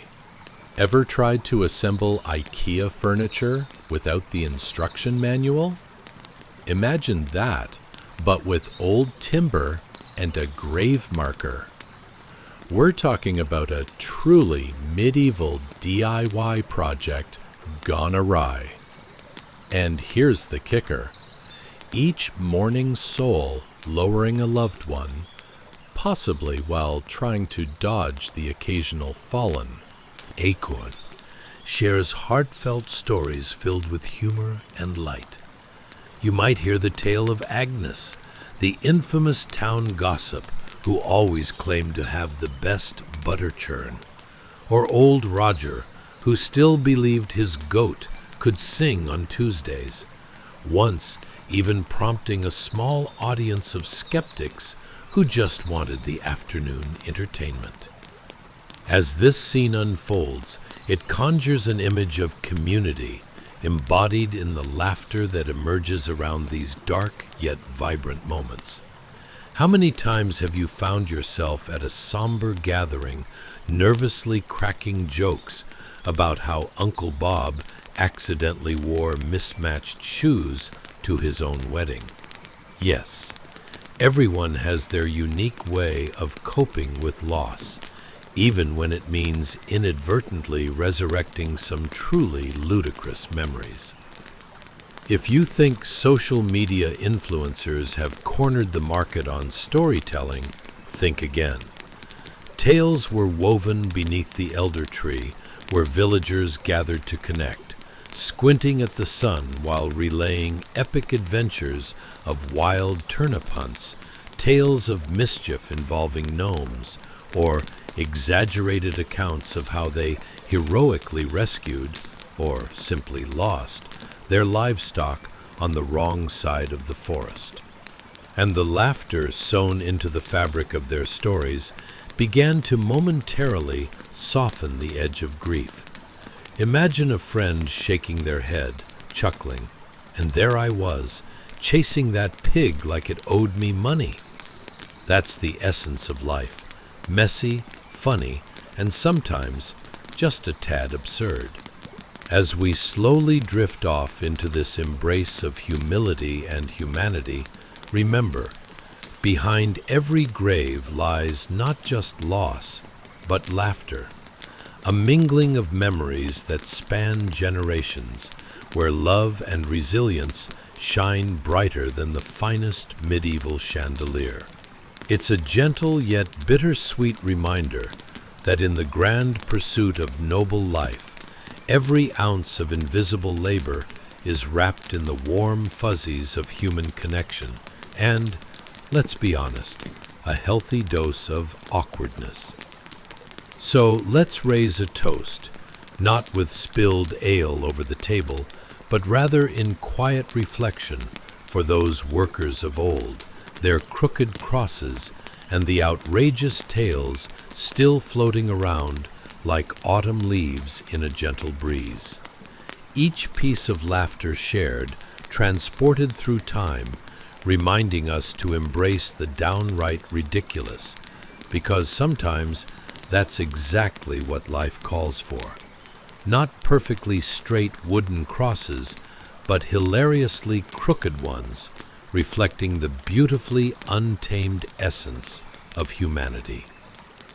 And there it is, dear dreamers, from the poignant whispers beneath that grand elder tree to the offbeat escapades of those who claimed the title of nobility with sheer resilience and humor, we see how intricately life wove itself back then. May your dreams tonight be adorned with laughter, love, and the realization that even the most somber of moments are often punctuated by absurdity. If you enjoyed this little medieval excursion, do remember to like, subscribe, and perhaps share a laugh about your own uniquely hilarious life moments in the comments below. Sleep soundly, knowing history wraps around us like a warm, slightly tattered quilt, full of charming stories that linger on, even if they include a rogue goat or two. Good night. Chapter 24, The Legacy of Rough Hands. Hey guys, welcome back to our cozy corner where history doesn't just sit quietly on dusty shelves. It tells tales more entertaining than a village bard with a penchant for puns. Tonight, we're diving into the quiet, essential lives of the unsung heroes who built the noble medieval life through their invisible labor. Think of it as a time for gratitude, not for your latte, but for the folks who spent their days swatting flies and mending fences instead. Imagine for a moment a world where emails don't exist, yet so many notes were exchanged through well-timed eyebrow raises and the universal, "Who put cabbage in my stew?" look. Sure, we might wither away at the thought of being deprived of Instagram, but we have to hand it to them.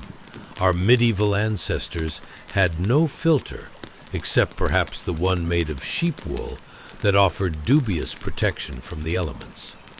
Ah, the good old days when social media consisted of murmurs and gossip at the market.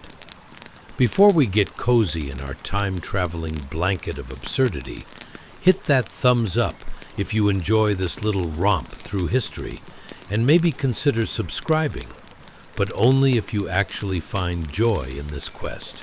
No pressure. Now, dim those lights, turn on that fan, maximize the comfort so you can feel like a noble, even if it's just while nestled beneath your pile of various laundry. It's time to dive into what life was like back in 1300 AD. Picture this. You wake up in an era when washing your hands meant swirling them around in the creek, hoping that maybe, just maybe, a fish is feeling generous enough to give you a manicure while you splash about. Ever tried asking a fish for a good scrub? Trust me, it's a slippery situation. Have you ever pondered how to negotiate dinner plans when your options are either a rather stubborn turnip or an unfortunate-looking squirrel? And how about dreaming up ways to tell time without a smartphone guide? Well, the sun is about halfway to that tree, I think. Congratulations, you've just woken up in 1300 AD, where local livestock might be the closest you get to a decent Wi-Fi connection. As you shake off the grogginess, look around. You find yourself on a quaint little farm, staring at an old man with hands rougher than a sandpaper hug. They're resting on a rustic wooden fence, a fence he helped mend an eternity ago, or quite possibly while the kings were still figuring out how to count past 10. Now, let's admire those hands, shall we? These marvelous appendages weren't just built for picturesque countryside posing. They carried the weight of an entire community's labor. Imagine spending hours weaving thatch, attempting to patch up a roof when it rains harder than a nobleman's tantrum over spilled wine. The smell of fresh earth and a hint of rotting cabbage wafts through the air as he reflects on his legacy. Not the bustling market, not the noble court, but the subtle acts of prayer, honest labor, and a patching up job that might make even the hardwood floor cringe in envy. You can almost hear the old man's thoughts echoing, like an ancient bard with a little too much time on his hands, jesting about the irony of his life. I didn't get rich fixing fences, but did you see the craftsmanship? Every nail I hammered was practically a work of art. You'd think I was hunting treasures, not mending my neighbor's fences on a Tuesday afternoon. Every bent nail has its story. A marriage proposal gone wrong, a pig that occasionally took a liking to the fence, and countless auctions of invisible labor that earned him the respect of the villagers. In modern terms, it's like posting your day's work on Instagram, but instead of likes, you get cold soup and grumbling about the quality of your fence work. Picture the droll conversation, the paradox of being both praised and half-heartedly berated for his back-breaking toil. "Oh, wonderful, thanks, George. This fence is as if a tornado did the final touches." Well, the truth is that no one really celebrated or cared for the quiet toil of the underrepresented laborers more than when they gathered for a feast, if you could call it that. Think of it. Imagine a banquet where folks gathered not merely for the food, the same boring turnip stew that would haunt them until next Tuesday, but for the stories that danced through the air. Tales spun of the man who defeated the loaf of stale bread in an epic who can chew it first contest, or the infamous day Roger, the village butcher, attempted to teach his goat to fetch. Spoiler alert, it didn't go as planned, and let's say rotating meat became an unexpected affair. Even as the old man reminisces, a familial warmth lingers in the air, cemented not just by physical labor, but by the invisible threads of community forged through laughter, resilience, and endless mischief. Can you imagine these peasant gatherings full of exaggerated anecdotes? And that's how I lost my best sock in an argument with a duck. Honest. In the muted twilight of this medieval existence, remember those tales of yesteryears, intertwined with the absurd, the moments that reminded them, through hard work and laughter, of what it means to truly thrive. Situations that, although wrapped in humility, seem to brighten the horizon like the best kind of bonfire stories. Silly, maddening, and ultimately unforgettable. And as we drift deeper into the embrace of this realm, it becomes clear.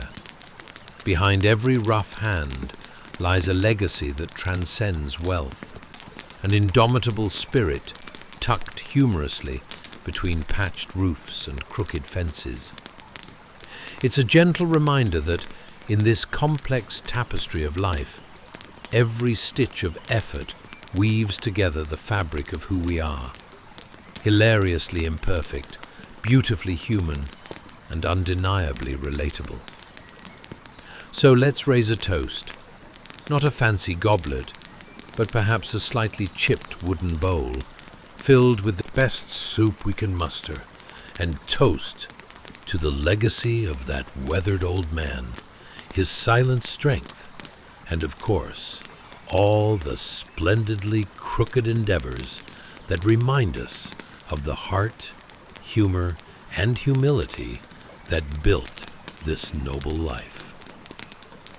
And there you have it, dear dreamers, from the heartfelt musings of our weathered friend to the legacy of invisible labor that spun the very fabric of medieval life.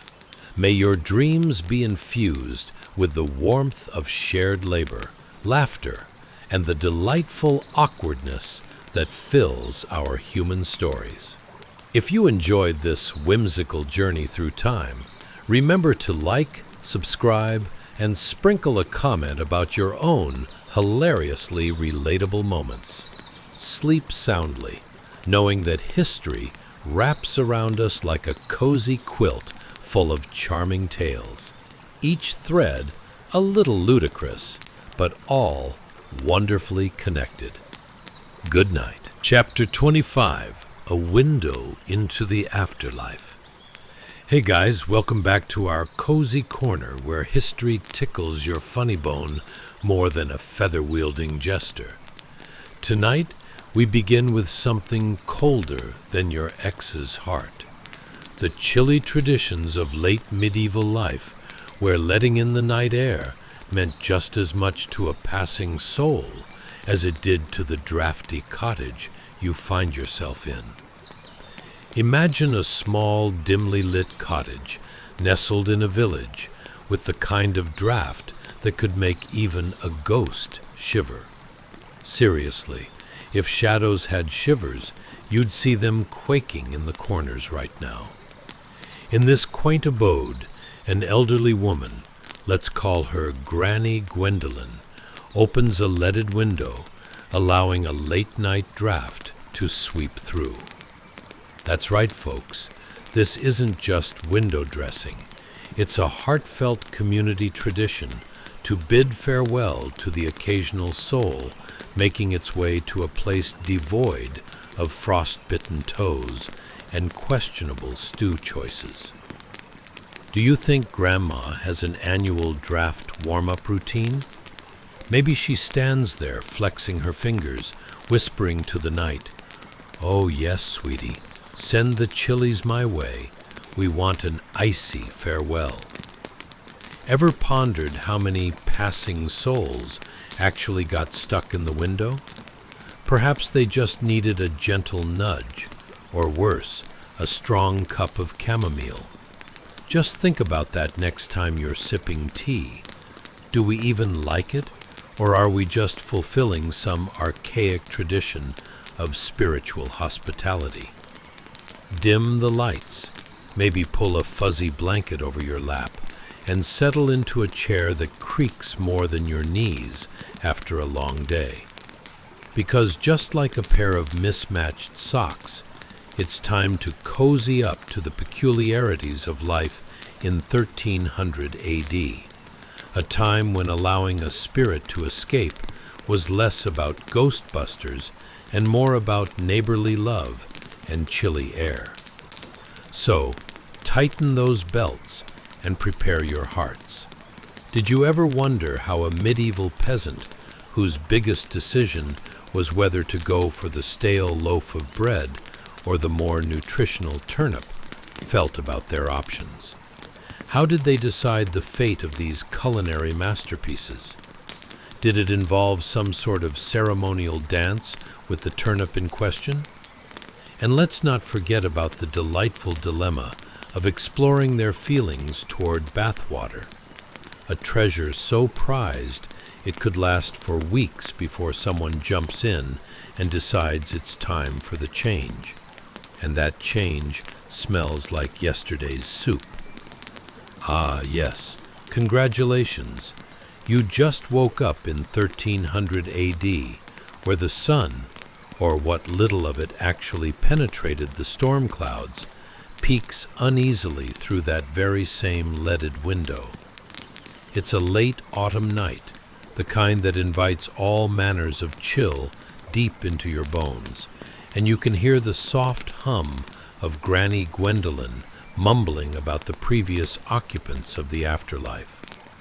"Now, mind you," she croaks, stuffing a tattered shawl closer around her shoulders, "the last soul who passed through here thought they could use the loo without knocking.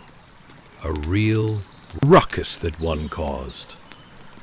The cottage practically breathes around you, each creaking beam and drafty corner woven with tales of those who have come and gone.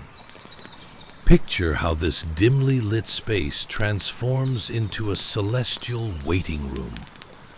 The center of it all is Granny, who you'd think would clear a spot for the dearly departed.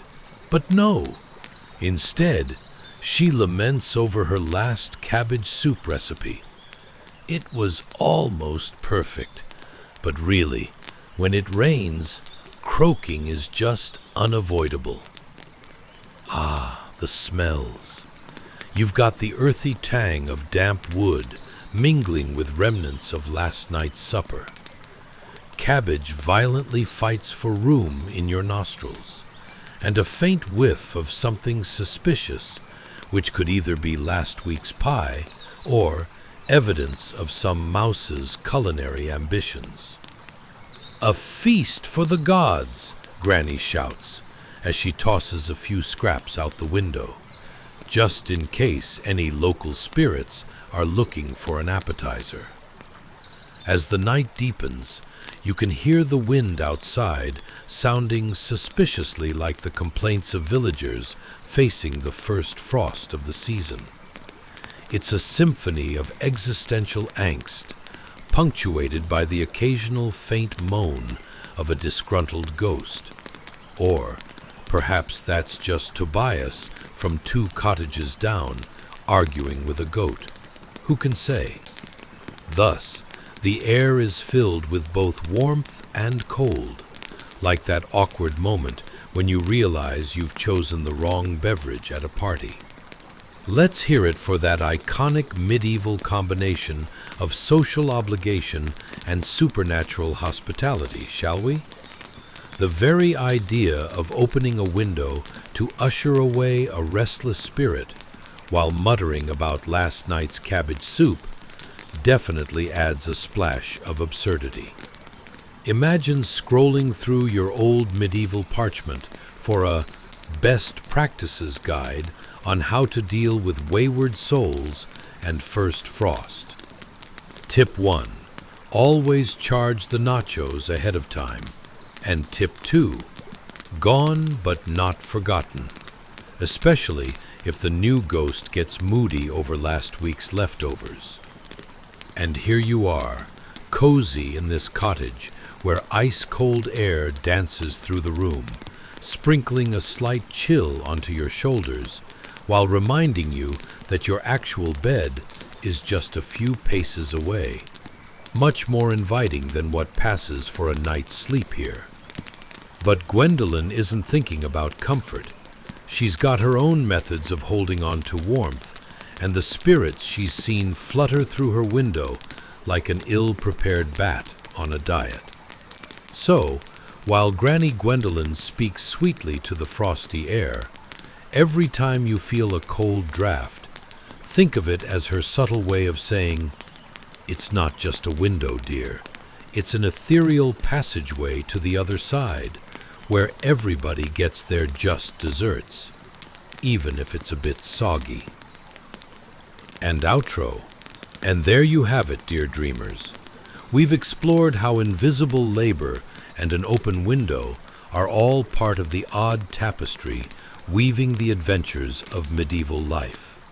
Remember, behind every shiver lies a ghostly chuckle, and perhaps even a community soup pot filled with laughter. And a twist of cabbage. If you enjoyed this chilly and charming journey into the past, don't forget to like, subscribe, and share your own ghostly tales or cabbage soup disasters in the comments. May you drift off wrapped in the warmth of history and the affectionate absurdities that fill our nights. Sleep soundly. As the day in this medieval world finally draws to a close, we can feel the weight of it settling into tired bones. From cold stone floors to smoky hearths, from aching hands to endless small tasks that never truly ended. Survival itself was a full-time labor. Every hour demanded effort. Every comfort came at the cost of someone else's exhaustion. And yet, somehow, life carried on, often grim, sometimes absurd, and occasionally laughable in its stubborn refusal to be easy. There's a strange kind of humor in it all. The slipped rushes on the hall floor, the stubborn embers that refuse to catch, the endless battle between warmth and cold, hunger and hope. Even in the hardest routines, people laughed where they could, not because life was gentle, but because laughter made it bearable. It stitched moments of humanity into days that otherwise blurred together in toil. Tonight, we honor those unseen hands, the servants, laborers, cooks, washers, and caretakers whose names history forgot, but whose work held everything upright. They endured without applause. They adapted without complaint. Their resilience wasn't loud or heroic. It was quiet, steady, and relentless. As you rest now, wrapped in warmth they could never imagine, let gratitude settle gently over you. Clean water, soft beds, light at the flick of a switch, silence without fear. These comforts are ordinary to us, but they would have felt miraculous then. So let the echoes of medieval life fade softly away. The fires dim, the halls grow quiet. Tomorrow's labor no longer presses at the door. Breathe slowly. Let your thoughts loosen their grip. You are safe. You are warm. You are done for the day. And with that gentle knowing, allow sleep to come. Slow, peaceful, and unhurried.